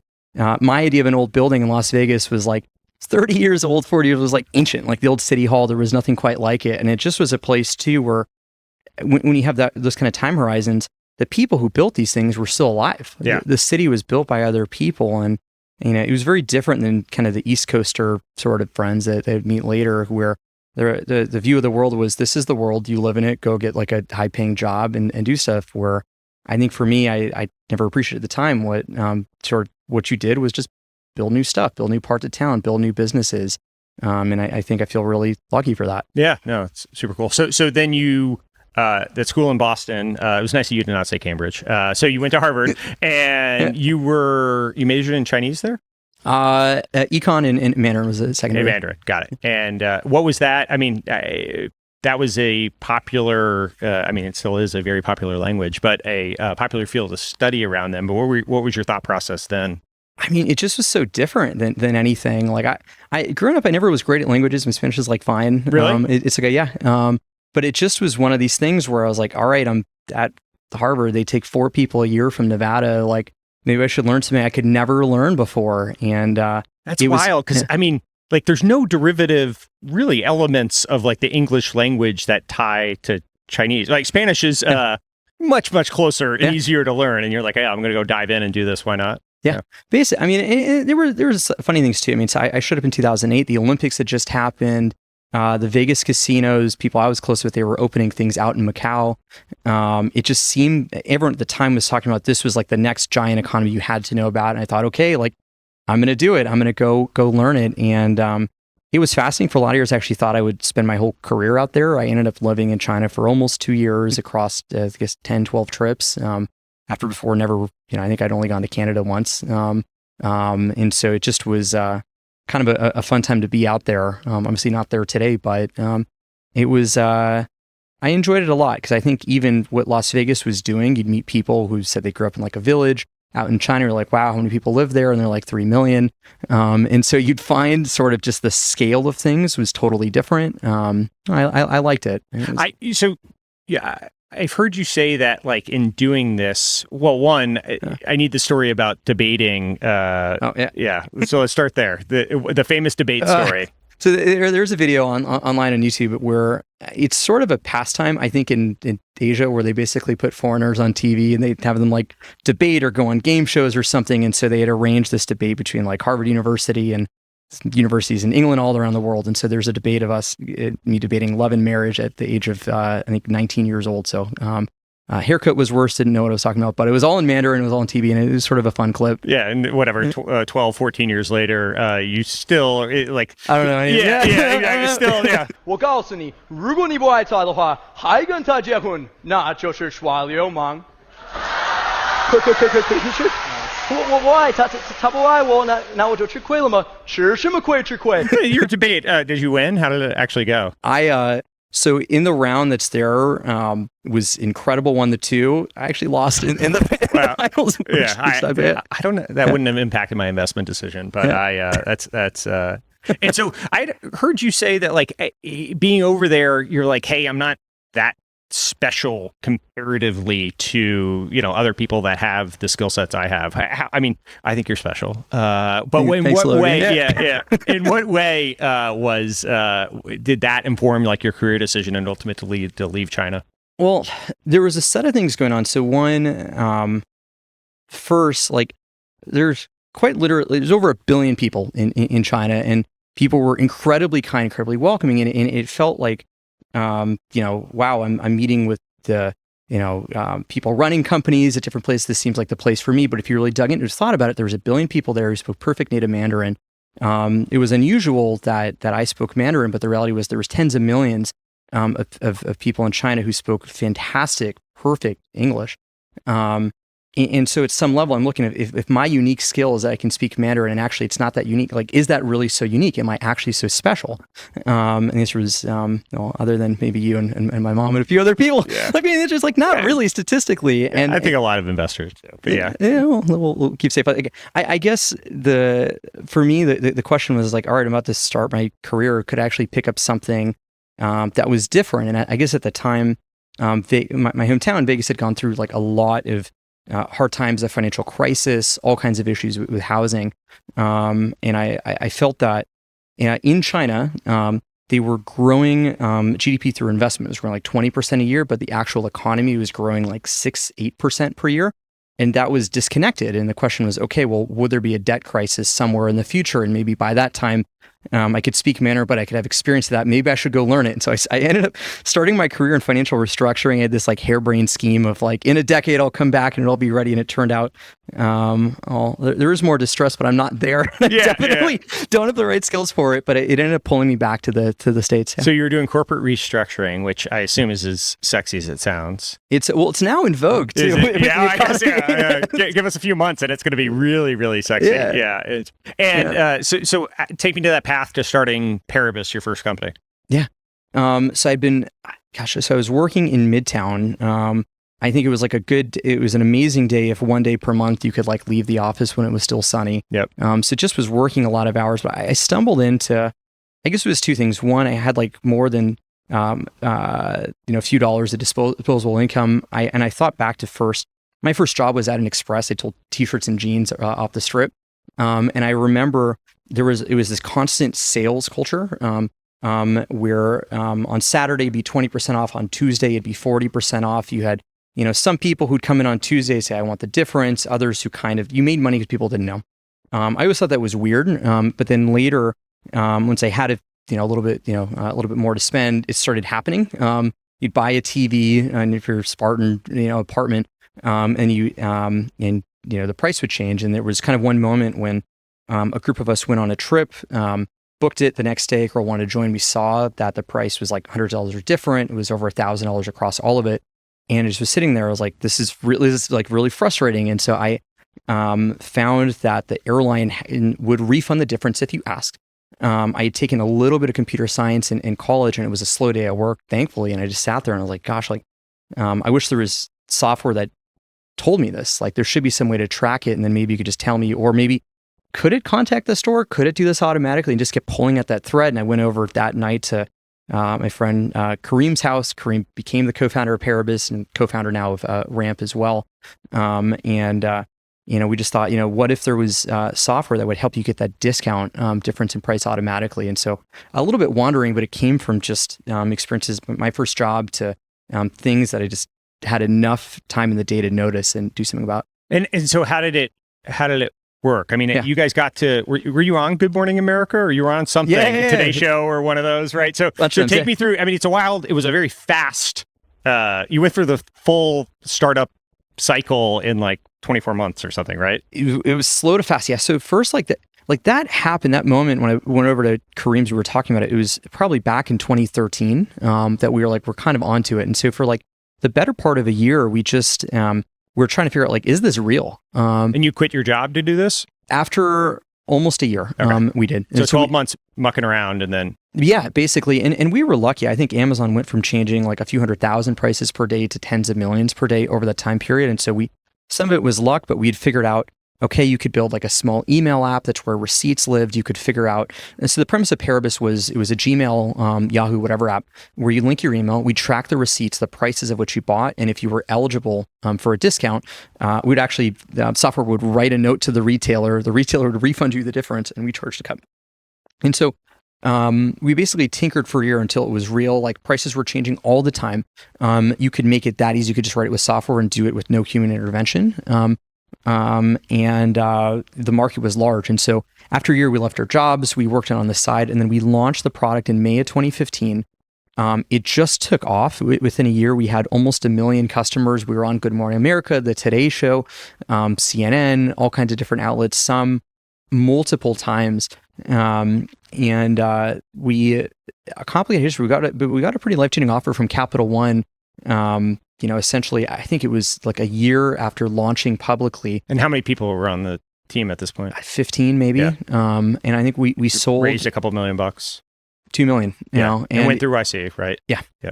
Went through YC. Things took off, and it was a tough decision because we were basically evaluating, do we close like a large Series A round of funding from a firm we really, at the time excited about, could grow and scale this thing all the way through, or do we sell? And at first we were like, no, we can't do that. We're going to go and take this all the way. But at some point, first, some of our merchants liked us, others hated us. There was real risk. I can imagine if you're sending thousands of emails a day to Amazon.com, you're probably not like getting on Jeff Bezos's Christmas card or holiday card and it was growing like 40% a month, and so it was getting like exponentially nutty. Meanwhile, like Kareem was on a visa. It was a life-changing amount of. I'd never seen anything close to like it, to the effect personally, and so we decided to go for it. And so we sold the company in October 2016, and it was very fast. And we ended up spending the next almost 3 years there. So from quitting your job, doing restructuring to sale, that was how long?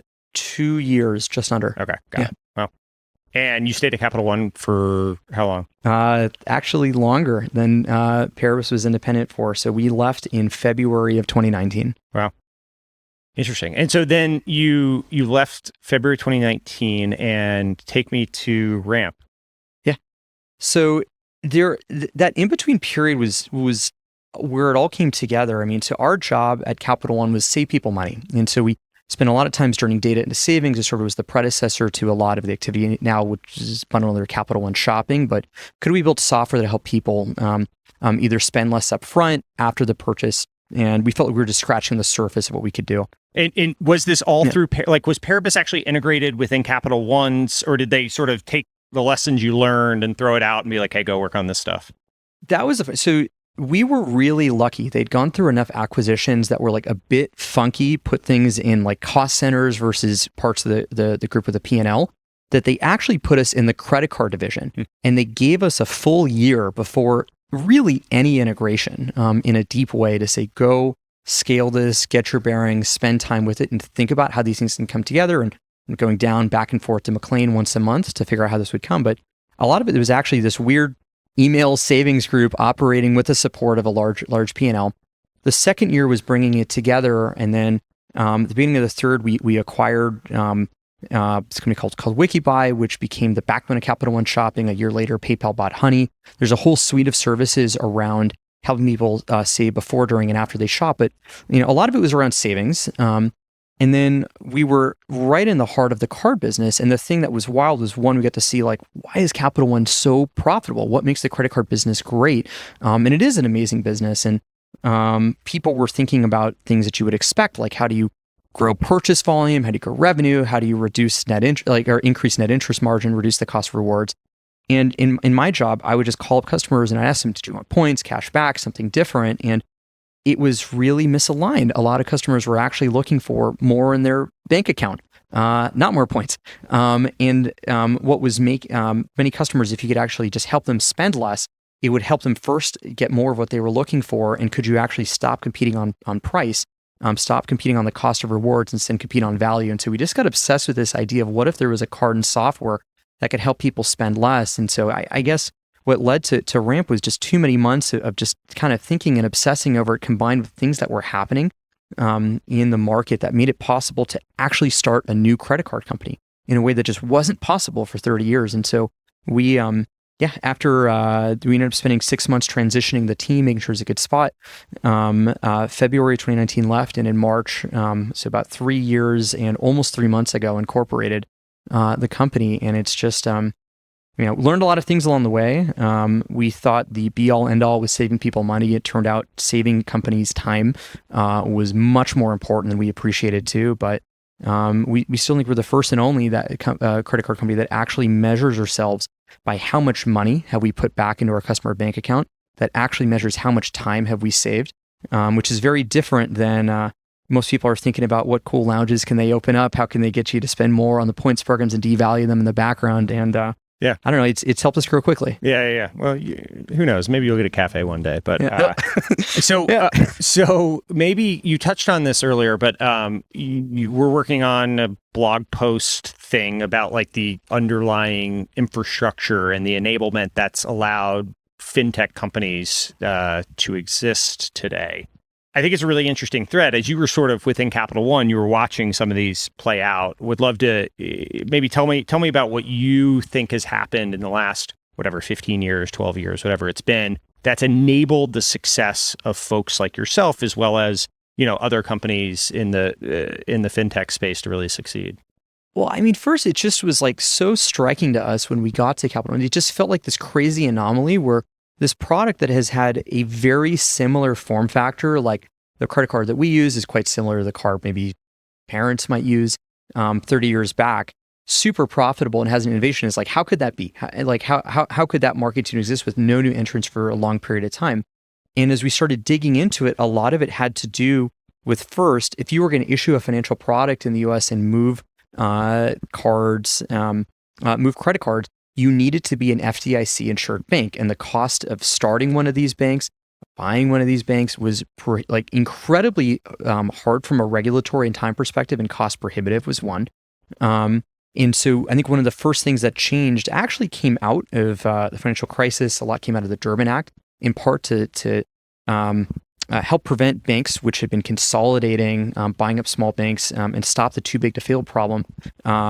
Dick Durbin and the regulation basically propped up small banks and said, there's an unregulated and regulated interchange. And if you were a small bank, your interchange could be on debit, could be unregulated, and you could make more. And it gave small banks like Sutton Bank, Celtic Bank, Web Bank, other banks you might see on the back of these fintech cards, the incentive and market opportunity where if they could find people that could bring volume and they could partner, they could actually go and capture and have a business. So suddenly you had small banks willing and interested in looking for folks that could bring business. As that was coming up, infrastructure players started making that possible, if not doing it directly. So on the merchant side, you had Stripe. On the issuing side, you had folks like Marqeta and then later Stripe, who built these platforms originally for neobanks debit products, but the infrastructure to issue and manage cards were there. Next, so you this paradigm of banks could work with you. You had infrastructure you could tap into, and through an API, you could actually go and issue it. The cost of capital went to almost zero. And so if you wanted to, interchange is great. If you can make, 2.5% on a transaction, that's awesome, but it means you need to put $100 out to make $250. If interest rates are low, the cost of borrowing is low. And so even a startup could tap into that.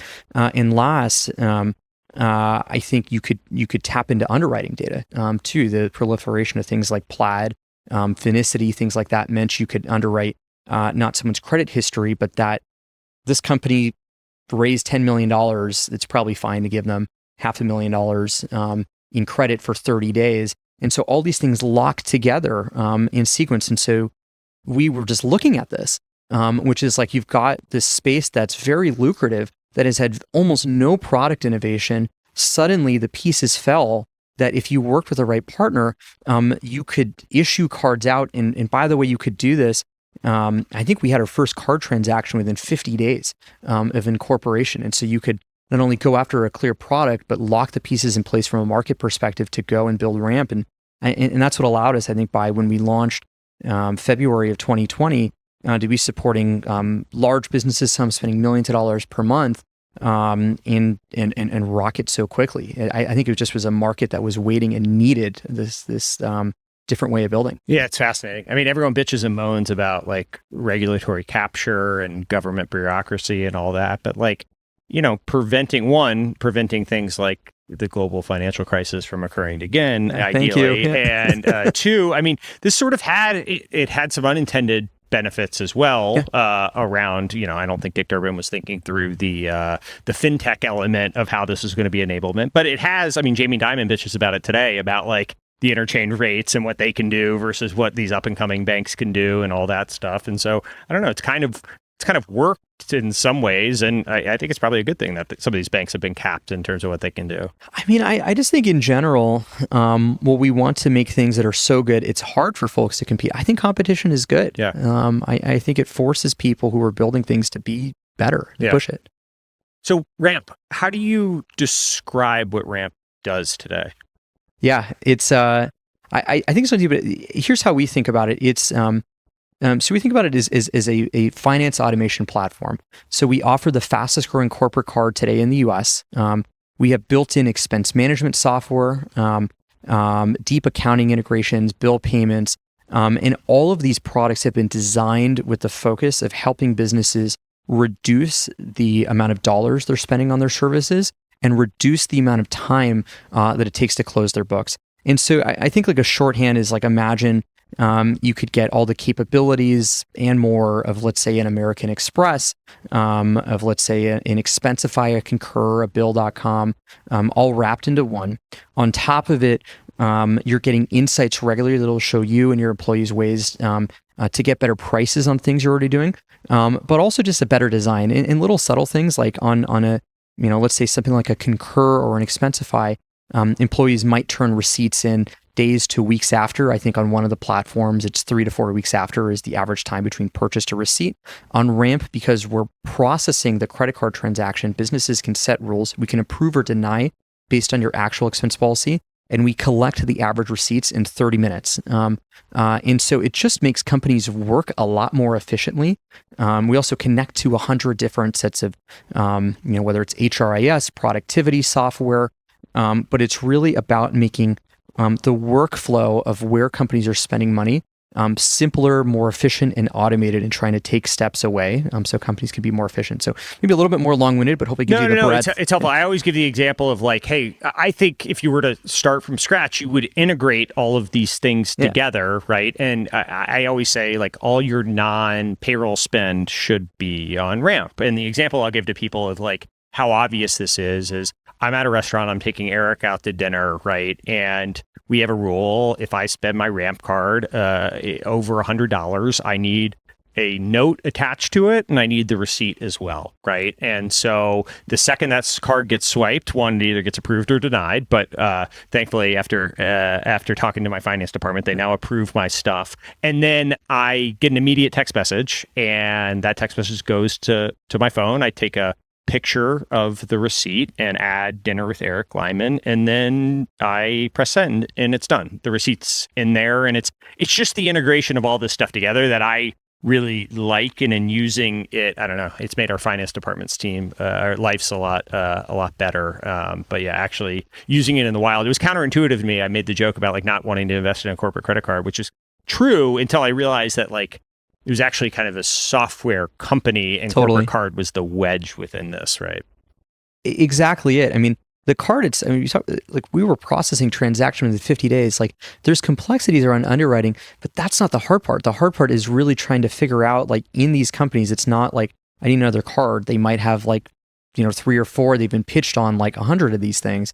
It's more of like understanding all the areas of just like pain in that business where people are wasting a lot of time, where people are buying software, they're getting charged too much, and can you surface that data up, automate away a lot of the workflow to make it much easier, and just kind of drive a more efficient and profitable business is really how we're measuring ourselves and what we're trying to deliver to our customers. Yeah, no, it's great. So we talked about a bunch of the enabling infrastructure that made this moment in time make sense for a fintech company. Whenever I see Ramp in the news or whatever, when people are talking about the industry, much to my chagrin, there's another company that's mentioned in there. So I want you to say something nice about Brex, Eric. No. So what?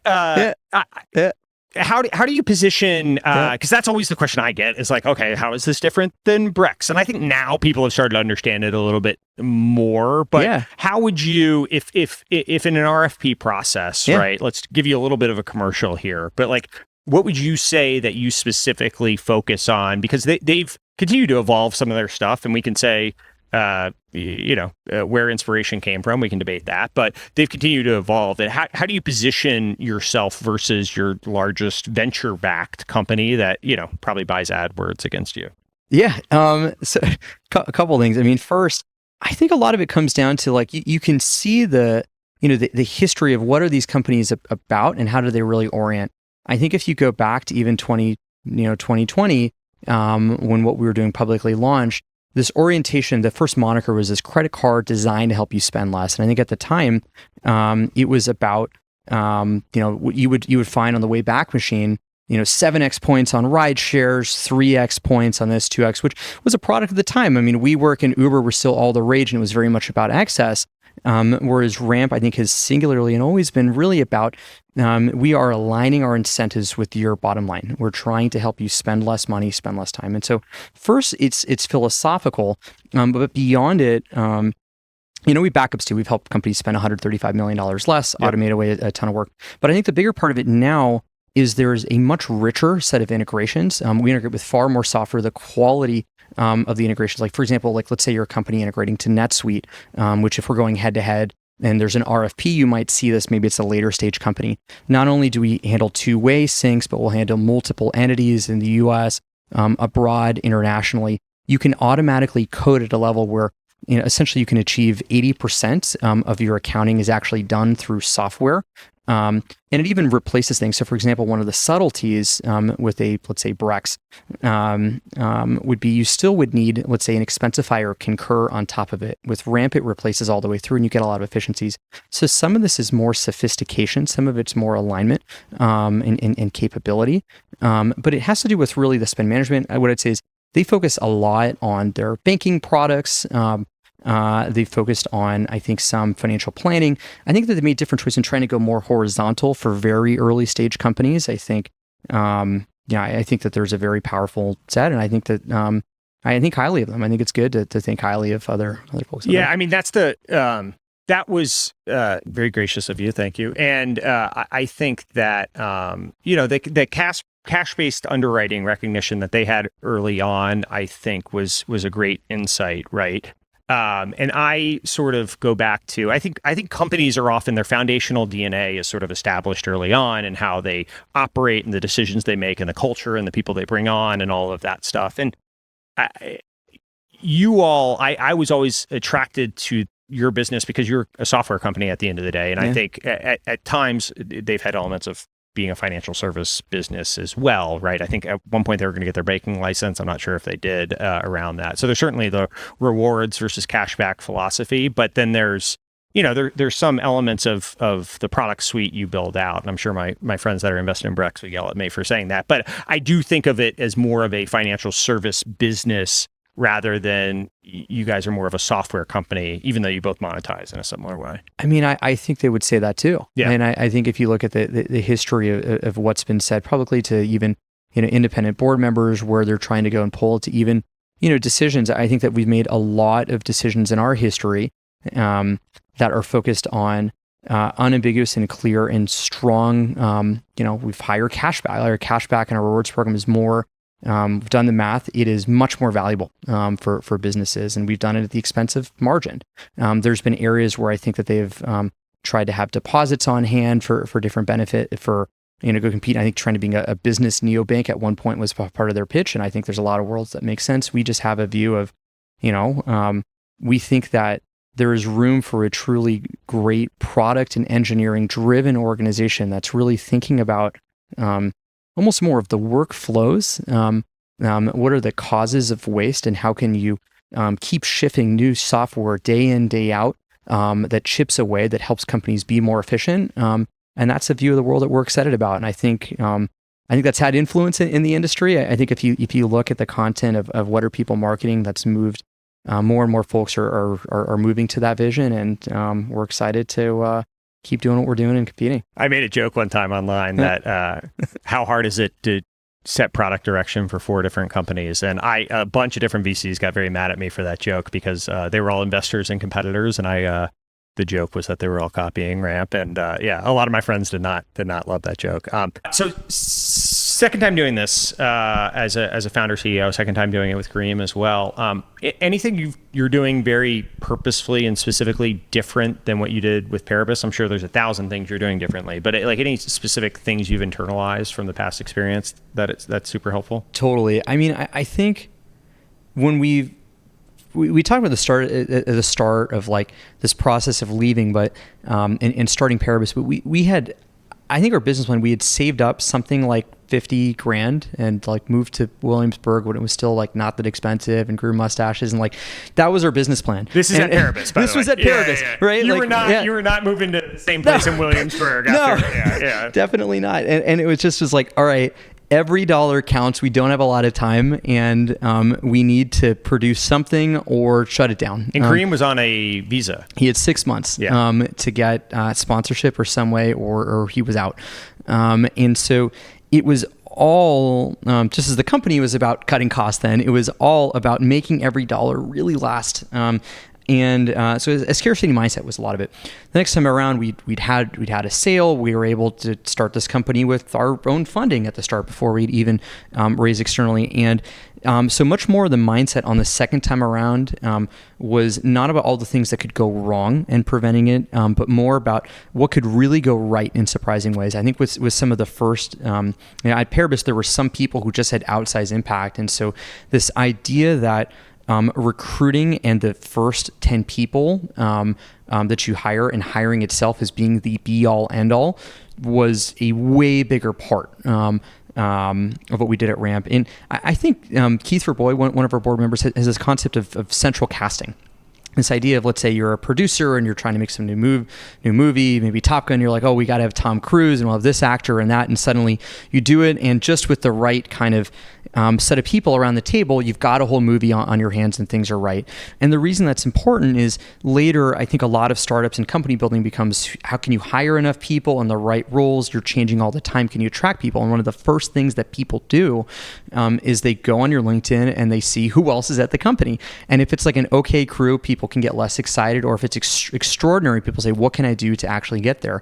And so one of the first things that we did differently was, out of our first 10 hires, 7 were engineers, 1 was on design, person was from IDEO, 1 was on talent, and the other was me. I got to sneak in, I guess. But the whole thing, I think on the second time, was much more around really trying to view people and hiring itself as like a strategically central point of the company. I think was the biggest difference. I think the second was I think a lot of first-time founders are very heads in the clouds. What about 10 years from now? What if Google competes with you? You think about all these sorts of questions. I think in second, you're able to constrain the problems and focus a lot more on speed. We talked a lot about, counting the days at Ramp, and the reason we would do this is we tried to measure ourselves, with every 60 days, were we moving slower, faster, how much faster, and could we increase kind of that speed and ramp of it? And so, no pun intended, I guess, sorry. But I accidentally do that a lot. I mean, all those points are interesting. It's one of the things about like a willingness to go big. It's nice when you're backing a second time founder who's comfortable and willing to swing for the fences. And I think oftentimes, I don't know, Stuart Butterfield had Flickr and then had Slack or whatever. Like there's a lot of examples like that along the way. But that's one of the reasons I actually don't mind secondary for founders along the way. It's like, hey, I want you to go as big as you possibly can. And so within reason, right? Like, let's figure out what makes sense so that you're comfortable to swing for the fences. But the other thing is like your culture is established so early on, right? And the expectations of how you operate, who you hire, like what is good, what is not, it's really, everything sort of sprawls out from the first, it starts with the founders, but that first 10, like, if there's cancer there, that spreads, right? 100%. If there's an asshole there, like they're going to hire an asshole, or if they're a B player, they're going to hire a C player. Like all that stuff spreads. And so I've always found it's interesting. And not everyone needs to be like, Kobe Bryant or Michael Jordan on the basketball team. 5 of them would rip each other's heads off, right? But like you need to build the composition of the right talent level so that it all works together. And so I think it's interesting because as you guys went from 10 to 50 to 200 or whatever, like all those, a lot of them came from referrals from that initial group, right? And so I think being purposeful and thoughtful about it has been really interesting to watch. 100%. Yeah. So maybe talking a little bit more about that and the purposefulness and the speed and all that, your product velocity in terms of how you guys, how quickly you're able to ship product. I've never really seen anything like it. We've talked about this, but I almost feel like most companies struggle with the ability to ship the product, and then like the communication to their customers is the easy part. I feel like you guys ship products so quickly. Communicating to the customers is like actually hey, we do all these things now, right? And they're like, didn't you just email me last week? But how have you set up a culture that it enables that level of product velocity, right? Are these discrete teams that are operating autonomously and sort of acting as GMs? Like, how do you hire people that can successfully ship things quickly? And how do you get product into the wild as fast as you do? Super good. So I think there's two sets of it. So one is like, I think it's a funky product of the history from Paribus to Ramp, which we'll go into. And I think that the other is by focusing a lot on getting process really tight, iterating on that, and then measuring the days and constraining it, the set of problems were the two things. So first, just the history of it. And so I met Will Hockey, who started Column a couple months ago, and I think one of the things we bonded over was like former founder of Plaid. And one of the things we bonded over was like for both Plaid and for Paribus, our company, one of the engineering and product problems that we had was many people that we were building integrations into did not want us there. And so it could be as simple as like, we'd have to go and to check the price at a retailer. Maybe the retailer didn't want scraping to be going on. Jeff was like, fuck off, right? Like, leave us alone right now. Or the marketing team just like changed the email receipt because like they can do that. Yeah. And it meant that you would be building constantly on Quicksand. And a lot of like the upbringing was you're fighting for your life. 2%, 3% of what you would ship would break every single week. And so a lot of it was how do you build things really quickly and in a modular way so you could switch parts out. It was just for years and years and years was a lot of it, which turned out, probably made us a little bit of like crazy and bizarre engineers, but it helped us later when we were starting. I'm sure you guys have a lot of like PTSD from like things going down in the middle of the night or whatever and needing to fix it as well. I mean, and it's like, it's so lucky. Like, it's like, I'm really happy that Visa isn't just like, nope, never mind. Yeah, like this exactly. Thankfully, you can afford a therapist to sort through all the anxieties that came from that. But yeah, no, I can only imagine. So a lot of it is that. And then a lot of it too is like, okay, there's this large market. What we'd observed too at Capital One was like, it was very hard, mostly for perceived regulatory risk. I think in 99% of cases, it really wasn't real. It just was processes to really cover the other 1%. Things were really slow. And so the question was, how could you, in a space that dealt with real regulatory concerns, as well as we were going to move lots of money, how could we isolate the processes that we take for product development and make sure they're applied correctly? And so there's a part of the Ramp engineering product team that, let's say, deals with credit card transactions where, if that breaks, it's not funny. People's credit cards all break. Like you can't just have it go down 1% of the time. And for that, it's all about like correctness, low latency, extreme level of testing. And that actually ships quite slow. There's another and a very large part of our products where if it's down for a little bit, a front end page, like it can be down for a couple of minutes, bring it back up. And there's lots of things, and you might measure maybe only 2% of people, 0.5% of people might go on. It's a small number at the start, but for those areas, it's all around designing. First, just sprints where the is you're going to move very, very quickly. You're going to set at the start, what are you going to get done, move through, retro the things before, and increase sort of the speed that you're moving progressively.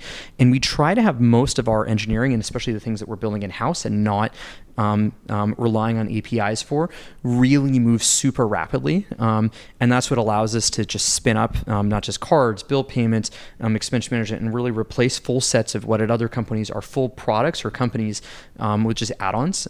We try to run those in those sets of teams, but separate the duties out would be last. And I think last is just like anything.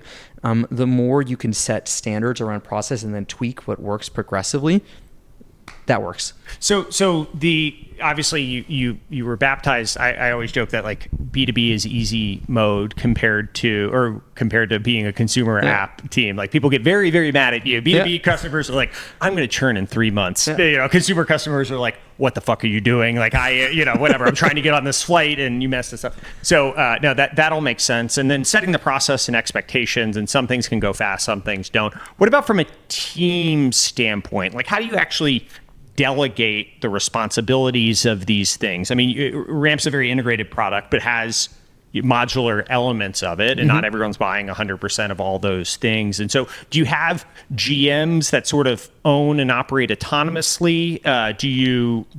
Is there like teams that are working on this, and they're sort of scrum teams, and this is the new initiative, and then they go around and they're the entrepreneurial people that you just go point at problems? Is it a hybrid?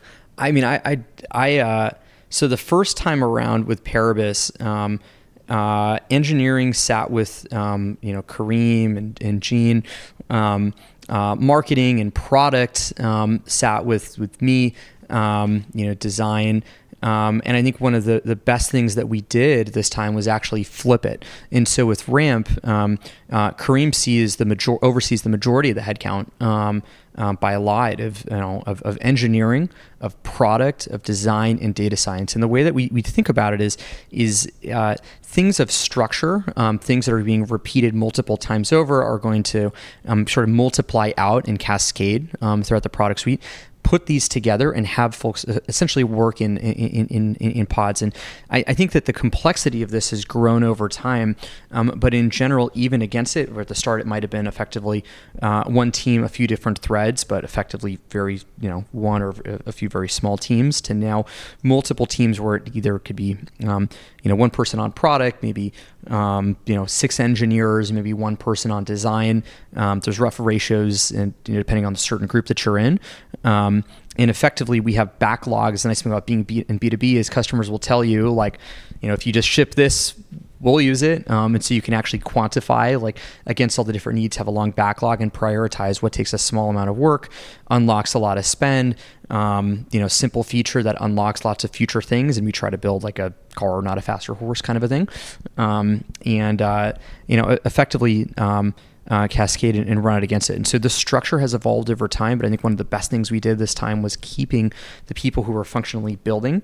And now actually to the earlier question you'd ask of how do we market these things when product moves so quickly? We recently moved product marketing to work with product and to be closer to the sense of build, but things of structure that you need to have, clear view and cascade out, we try to put together. And so, I mean, I think some element of this as well that we've kind of touched on, of the culture and the product velocity and all that, but you guys are also very accommodating to entrepreneurs within the company, right? And so you have a bunch of founders that work at the business, but also you will encourage people to, hey, treat this as a tour of duty. Let's do 2-3 years together, and then we'll fund you to go start your company if you so choose. Is that... I assume it wasn't that way at Paribus. Some people are very paranoid about talent. Hey, you got to stay here. Golden handcuffs, RSUs, options. We're going to hold, whatever, delayed vestings on all this stuff. But you guys are actually very different in your mindset. Do you think that, one, is that a fair characterization? And two, does that attract a different, I assume it does, a different type of person, and then also a different type of culture internally? One, I do think it's accurate, and two, I think it's part of, without that philosophy, I don't know that we could do what we do. I mean, I think at one point, I think a third of the headcount, even if you're 50, 70 people, is still quite high. We're former founders. It's people who sort of would take. I think the default state of a company is it doesn't work. There is no company. People go work somewhere else. The question is, how can you get enough momentum and a sense of inevitability? You need people who are going to bang their head against the wall and try to make things work. And so I think if you take that as sort of a central premise, and a lot of these people are stubborn and independent and want to go start their companies. And also, I'd be a giant hypocrite if I wasn't supportive of other people starting businesses and entrepreneurs. Then the question is okay, how do we make this work? And there actually is this really interesting pitch within it, which is, at Ramp, we're trying to move extraordinarily quickly. We've taken the time to have talent be an early part of the organization. We're very careful and thoughtful about who we can bring in and have amazing talent engineering. Can you create a place that people want to go to that can feel the sense of talent density? And you could see what it's like. Maybe they'll meet a future co-founder. Maybe they sort of see processes they can bring to their own company. And then later too, if the time is right for someone and it's really ready, to be genuine and supportive. And I think the vast majority of people at Ramp from the early days are still here. There are some which were with us from months to year, a little bit over, who've started now very fast scaling companies. And I think part of I think what I guess they call themselves the PayPal Mafia got kind of right is actually supporting people in an ecosystem over the course of their life is actually just good business. I think it brings out great motivation for people. I think a lot of companies are fundamentally just a system of trust.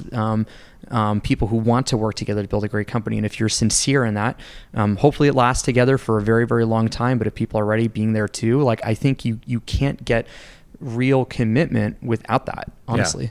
It's interesting. You touched on the sense of inevitability point, right? Yeah. And I think that's an interesting thing that you guys are thoughtful about, of like creating this sentiment that, hey, this is a rocket ship, get on, here's where we're going, and here's where we're going to be tomorrow, because you're counting your days, right? And here's where we're going to be in 3 months, and here's where we're going to be in 6 months. But, in 10 years, like, we're going to be this huge company. Can you talk a little bit about like how you think about creating this sense of inevitability and what the compounding loops are that lead to just this moving from inertia to success? Yeah.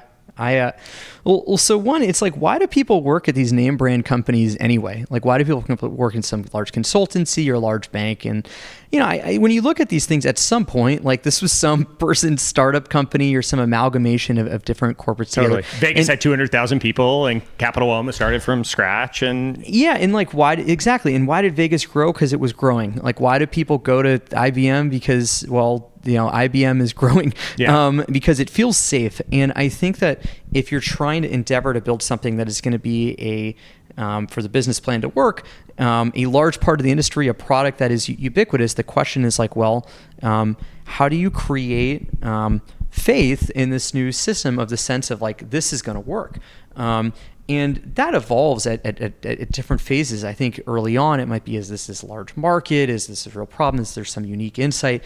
Is this amazing talent density? Sometimes people say things like the Sandbergism of like, if you get a chance to jump on a rocket ship, don't ask what seat. Like, what makes people say that? And I think even too, like, we're now like a large investment position of Stripe. And I remember it was back in 2017, 18, and we'd ask people like, okay, like if you were going to go to a great fintech company where engineering is important, where would you go? And like 99 people out of 100 who were in the industry would say Stripe. Like you got to go there. And that density and the excitement around it actually became the core driver for them recruiting extraordinary people, which became the core driver for them building great software, solving business problems, having higher margin, all that. And so the question at the start was like, how do we do that? Yeah. How do we do like the Stripe of New York, or like this equivalent in the card space? And so a lot of it came back to first kind of like there was this large market, this different way and unique story to it. Let's build a great team. Let's have a clear model in a sense and actually go and model out what does the business look like over time. And then really try to bring it together. And you'll see this down to how we hired, to maybe the investors that we decided to and fortunate to work with, to even the set of products and even the pacing and the cadence of it. I think using that as a framework of how do you create the sense of inevitability, this large scale, is actually quite useful, because if you can do that, I actually believe it lowers the cost of attracting extraordinary people, of bringing in customers, all these things. And so a lot of it was around, in order to do that, what are the ingredients that result in that?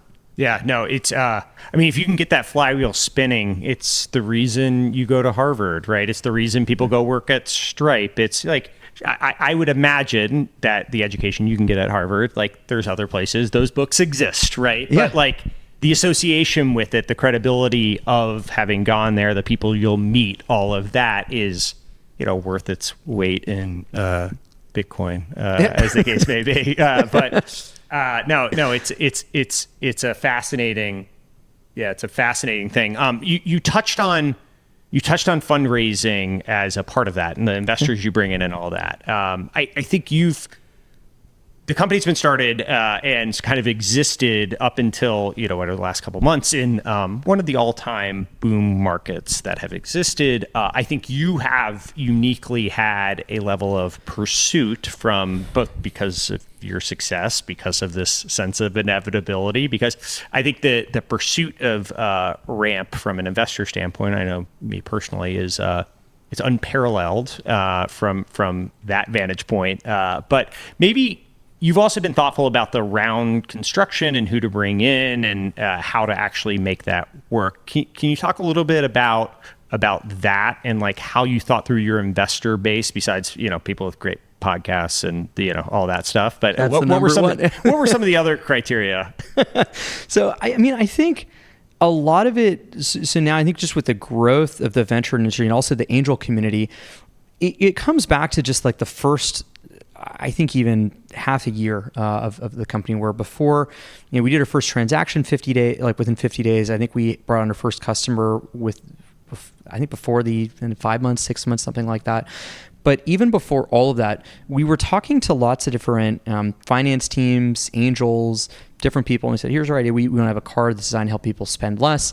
Super curious to get your insight, take feedback. And we kind of like try to change the dynamic around I'm not like, I'm going to sell something. What do you think? Would you buy this? To, we're trying to solve this problem. How would you approach this? And suddenly people were on the same side of the table. And that led to, and I think our first round was something like, almost 50 different angels, some larger institutions came in, and we kind of had this feeling of co-building together.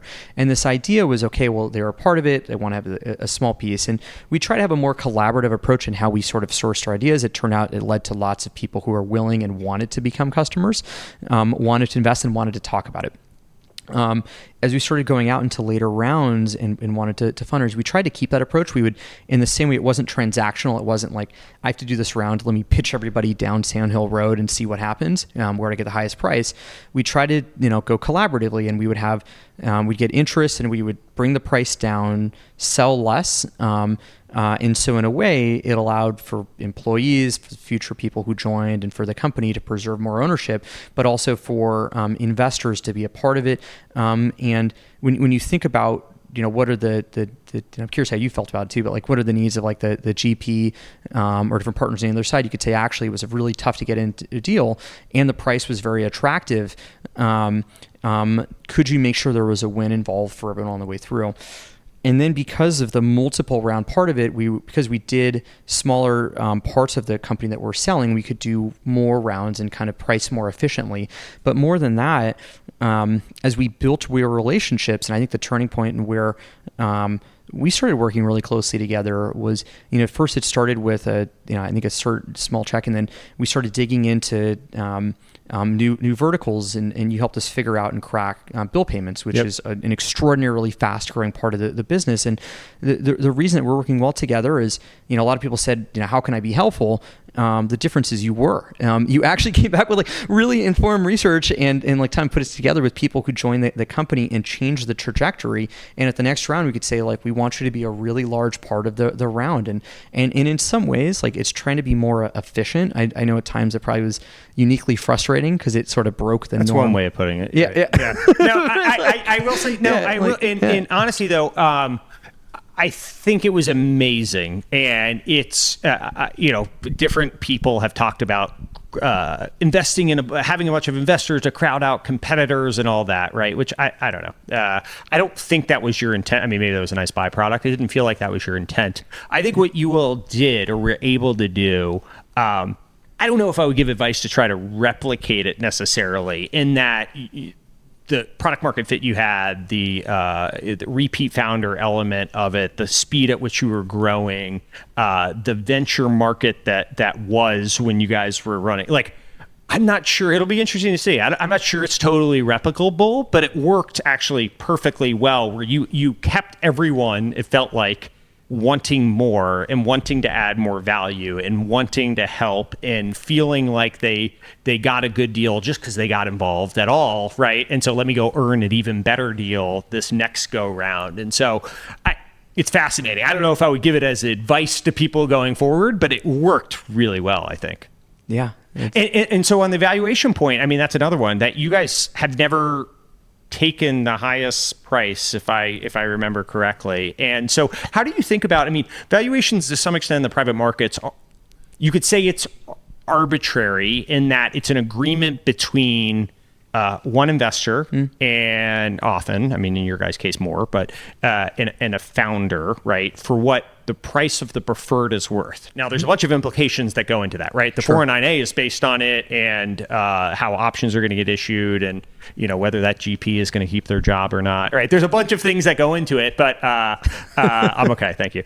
But how did you think about that over time in raising these rounds? And then we'll talk about the most recent round. But let's start with the first one of how do you even philosophically think about valuations?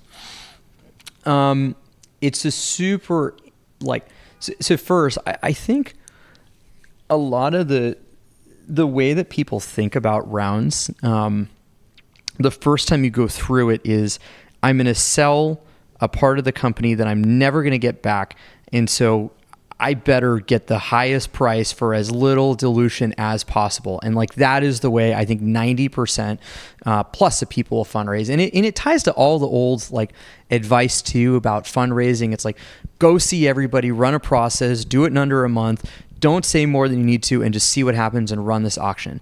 And I think that makes sense if you're a selling thing once and that's it. But people forget, when you sell part of your company, you're tied together for years. Yeah, the joke I'll make is if you're selling your house, who gives a shit? If that person's moving into your Airbnb over there and staying with you for the next 4 years, you want to check. You want to make sure their hygiene and all that, right? And I think it's true if you're it's actually one of the few relationships you can't legally unwind, right? Yeah. It's not up to me. It's a part of the company has been sold, and beyond it, there's real fiduciary obligations to do what's in the best interest of all shareholders the way through. And so actually I think the right optimization is what is going to maximize the total enterprise value of the company over time, or keep it simpler, create a sense of inevitability to help you achieve, to help you recruit incredible people, to have excitement, for the next round, people who feel like they want to buy more of the company, enough capitalization to be there to even know the other attributes. You had kind of hinted at it, but 409A is a real consideration where in some ways, if you don't push the price up all the way, one, maybe you don't sell as much, and you retain a higher percentage of the company. But the other subtlety is on the valuation that employees are able to buy the stock. It is dictated functionally by where was the last round priced. And if you don't push it, it actually is a benefit to employees, which at the start we talked about is probably the most important thing in building a great company. And so we sort of just arrived as if you kind of ran through the logic to its conclusion. We felt the right way was form real partnerships with people. Have more distributed ownership, in part because you can see who is adding a lot of value, keeping the portion smaller and at lower prices, which benefit employees, which allows you to be more efficient with price finding at any given time. And then last, even the simple stuff of I hate to see people talking about what's going well in their portfolio. And it turns out when you have a lot of people saying this is working well, people hear about it. People are willing to help. And, you can't always predict. Not everyone is equally helpful. I'm not just saying this to make you blush as you've been, but it's, I think if you can pull it off, especially for a very long multi-year business that's moving, I think it's a great model. Yeah, no, it makes a lot of sense. And that's one of the things. I mean, it's obviously self-serving for me to say just don't optimize price. Find what fair market is. I don't think that I or VCs deserve a super discount, right? But feel out what the fair price is for this, and then go from there and pick the best partner. Well, even too, on moments I don't know, it's we're filming this. It's June of 2022. There are a lot of tech stocks that are from November down 70%. If you have kind of the most outliers, could be 90. And the reality is at any point of the market, it's a long walk. There's some things that are up and down. And if you're trying to juice and take every dollar and every maximum, it might help over the short run, and you might have more in your coffers at any one period of time. But if you're thinking over the course of 10 years or longer, the investor can be with you every step of the way. And so are you ever just setting yourself up, your employees up for a bad time? I think that you are if you push it to the extreme all the time. And so again, it goes back to all right, a lot of this is keeping people aligned for the very long run. viewing it as like you have stakeholders in a real partnership across every step of the way, like I think is better. I think it's a better model. I mean, I agree, but it's also self-serving for me to say that. Yeah. So now, last round was announced in March. That's right. Yeah. And happened before that, obviously. And you alluded to tech stocks. Are not doing quite as well, at least as they were in March and before that. So I guess I'll give you an opportunity for a commercial here.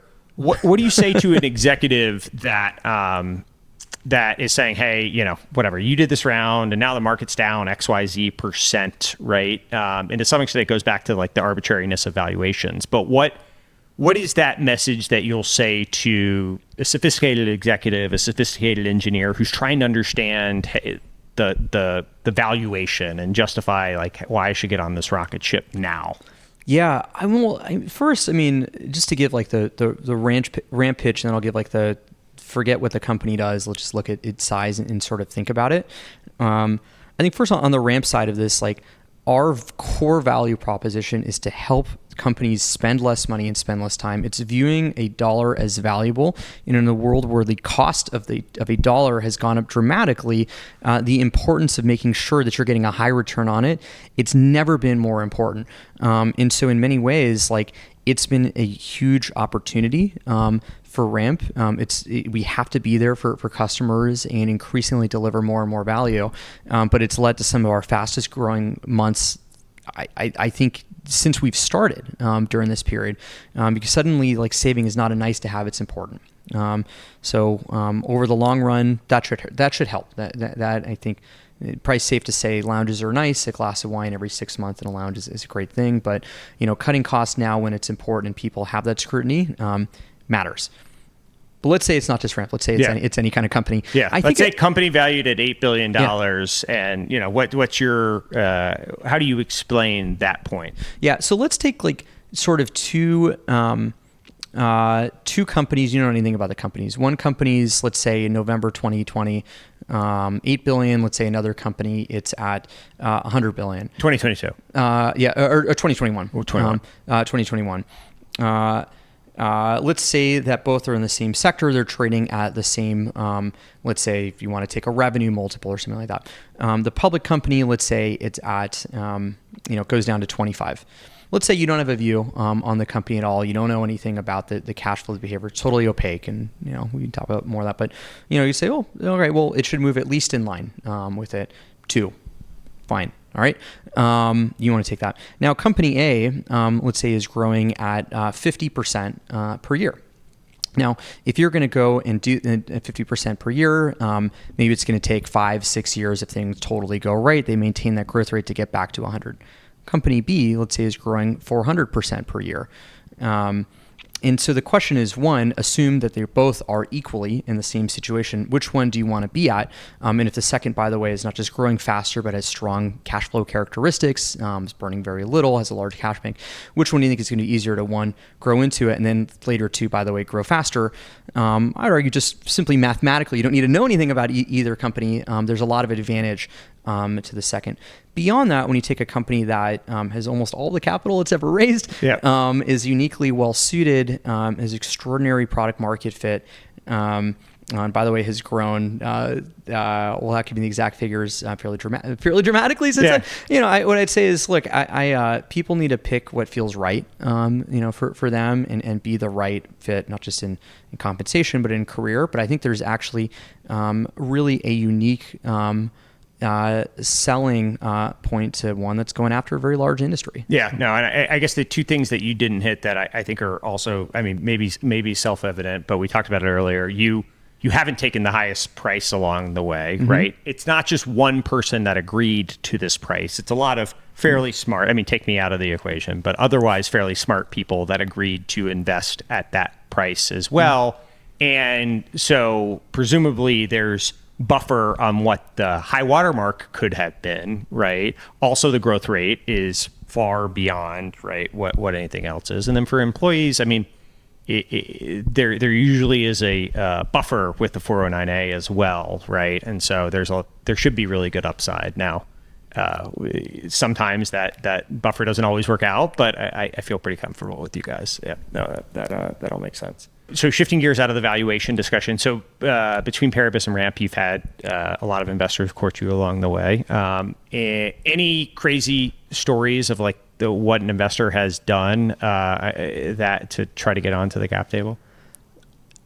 I think probably like one of the more interesting, more memorable ones is if you go way back into Twitter history, and if you're a large, could be any size Shaq fan, and you look at his tweet history, you'll find that he tweeted about Paribus. And if you look at it, it'll say, Kazam, Paribus just saved me $200 on this hot tub. It'll grant you one wish. Thanks, Paribus, for helping me save this money. Glad I did. Check it out. Paribus.com. I totally butchered the tweet, but the idea is like Shaq out of nowhere after years of, I think, not talking about Kazam publicly for like multiple decades, like was tweeting about some reference to like this product that had, I think, like 5,000 users at the time, maybe. And it totally blew our minds. Like, how did that happen? Well, there was an investor, I won't say which one, who said like, look, like we can show you, we know lots of celebrities, we have a lot of influence, and like we can get people to talk. And I'm like, dude, I don't know what you're talking about. We have like, we're working out of like an apartment. We have a small number of users. And he's like, who would you want? Are there any celebrities, basketball players that you know? Like, I'm close with Shaq. I'm like, well, if you get Shaq to tweet like Kazam, like, like, could you do it? And so he's like, yeah, I'll get it done. Didn't believe him. A few days later, he's like, I'm with Shaq. He's going to tweet it tonight. What do you want it to say? And I'm like, are you serious? Like, dude, I'm totally serious. Like, send this to me. You've only got 2 hours. He's going to do this. So we put this together, get together with my friend Zach, and we were like coming up with like, what would Shaq say? We didn't really watch basketball, but we knew a lot about Kazam and video games and bagel bites and that kind of thing from our childhood. And so we were like, we knew about that. We were trying to figure out then what would Shaq buy, and so we agreed, well, maybe he'd be in like a hot tub somewhere. And so all that, we put that he bought a hot tub for $1,400, and it turns out in retrospect Shaq would probably buy a much nicer hot tub. Yeah, I was gonna say, not sure that he would fit in it, or that anyone could get a hot tub for that price.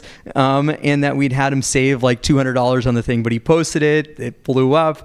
Everyone at YC is like, what is going on? You've got like celebrities from a decade ago talking about you. And so that was very memorable. I think maybe it added like 10 users, but is that right? Yeah. Oh, they didn't actually do anything. No, That's it didn't even work, but we loved it. Yeah, that's so good. Yeah. Did that person get on the cap table? Yes. Good. Yes. Yeah. I still work with them. I won't say. Good. They're great. We'll talk offline. Yeah.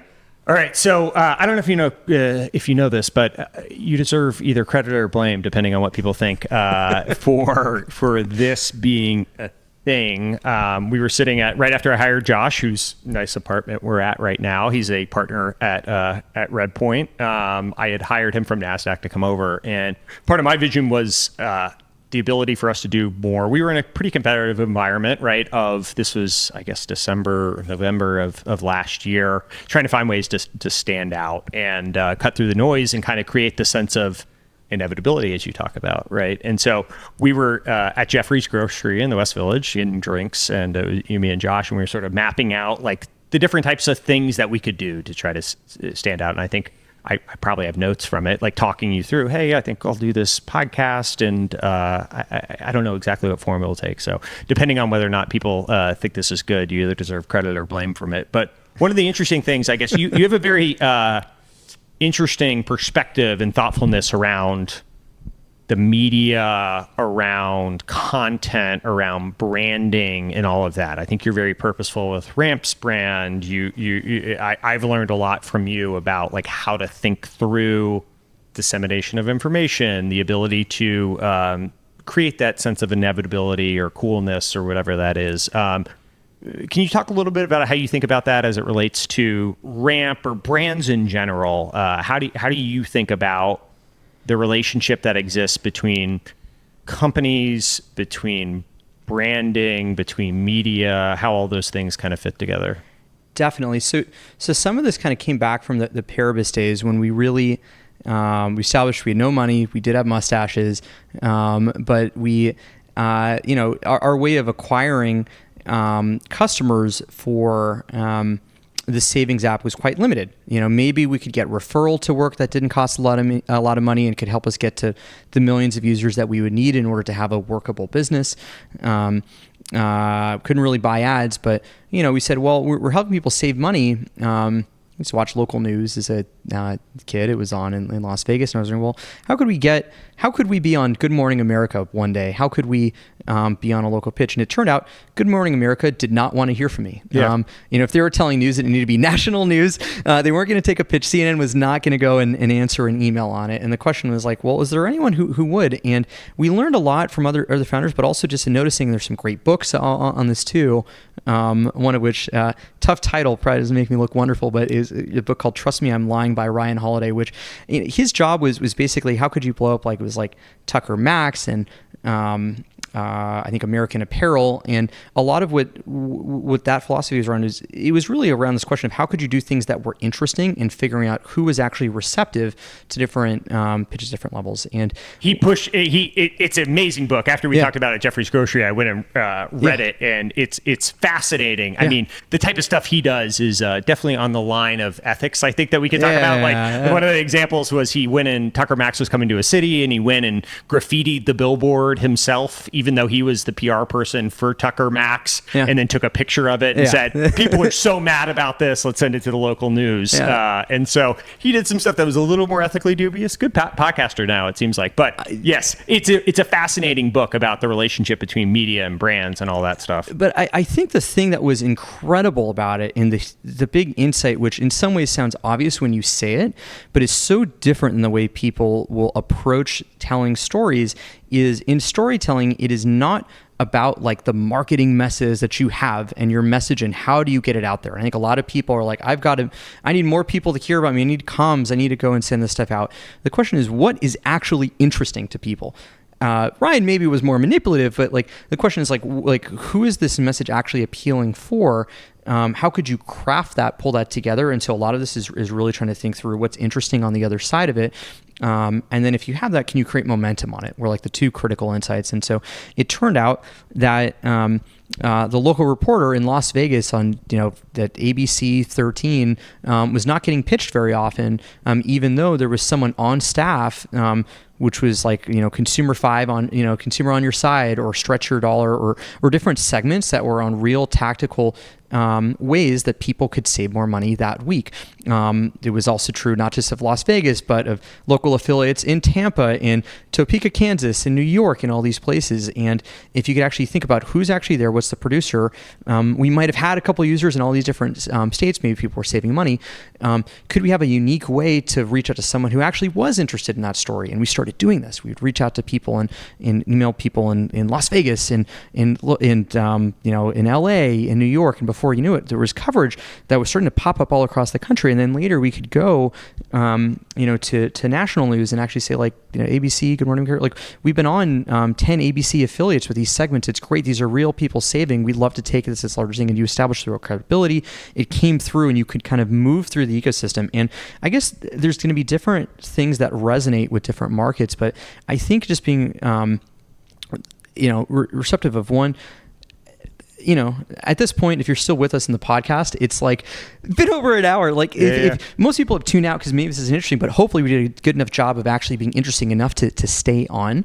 And I think that's true of most media. If you can actually think through of like, what is a message that either is worth listening into, or will be interesting to someone who is covering a certain beat, and you can, effectively be a good partner, have something real in it. And so I think a lot of it comes down to, one, don't just like pitch people blindly, like actually be thoughtful of like who's on the other end. And two, like if you can do that, have things that are actually interesting, that can be not just a thing to be managed, but a great way where you can reach a lot more people, tell interesting stories, get more into the background, the ideas, the philosophy, the mystique, the bizarre Shaq stories. And I don't know, it's build a different kind of audience. No, it's been super helpful. It's been super helpful to me. And I've been purposeful about like when to have you on, just because I wanted to make sure I was, I didn't want to do you first because I knew our conversation would be different, and I wanted to learn a little bit of stylistically, but each person I have on gives a little bit more credibility to the next person that's going to come on, right? And sort of creating that sense of like, all right, well, if this person did it and that person did it, then maybe, okay, so that's good. Those are all real people. Like I like that, right? But we talked about like even the part of we kind of have our news-ish section and commentary, and then I bundle it with the interview, and people are like, "Oh, I just want the interview," or "I just want the news," and I'm like, you know what? You're getting both, because some people come just for the interview,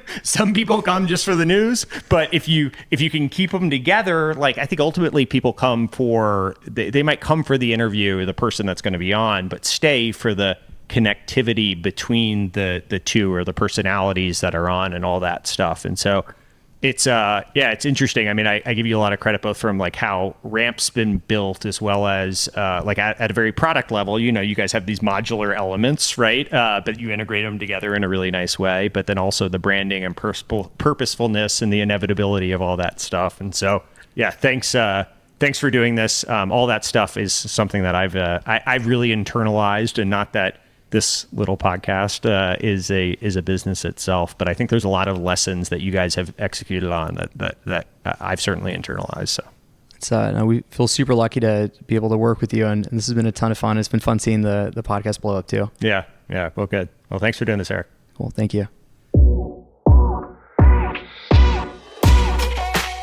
That will do it for the 20th episode of Cartoon Avatars.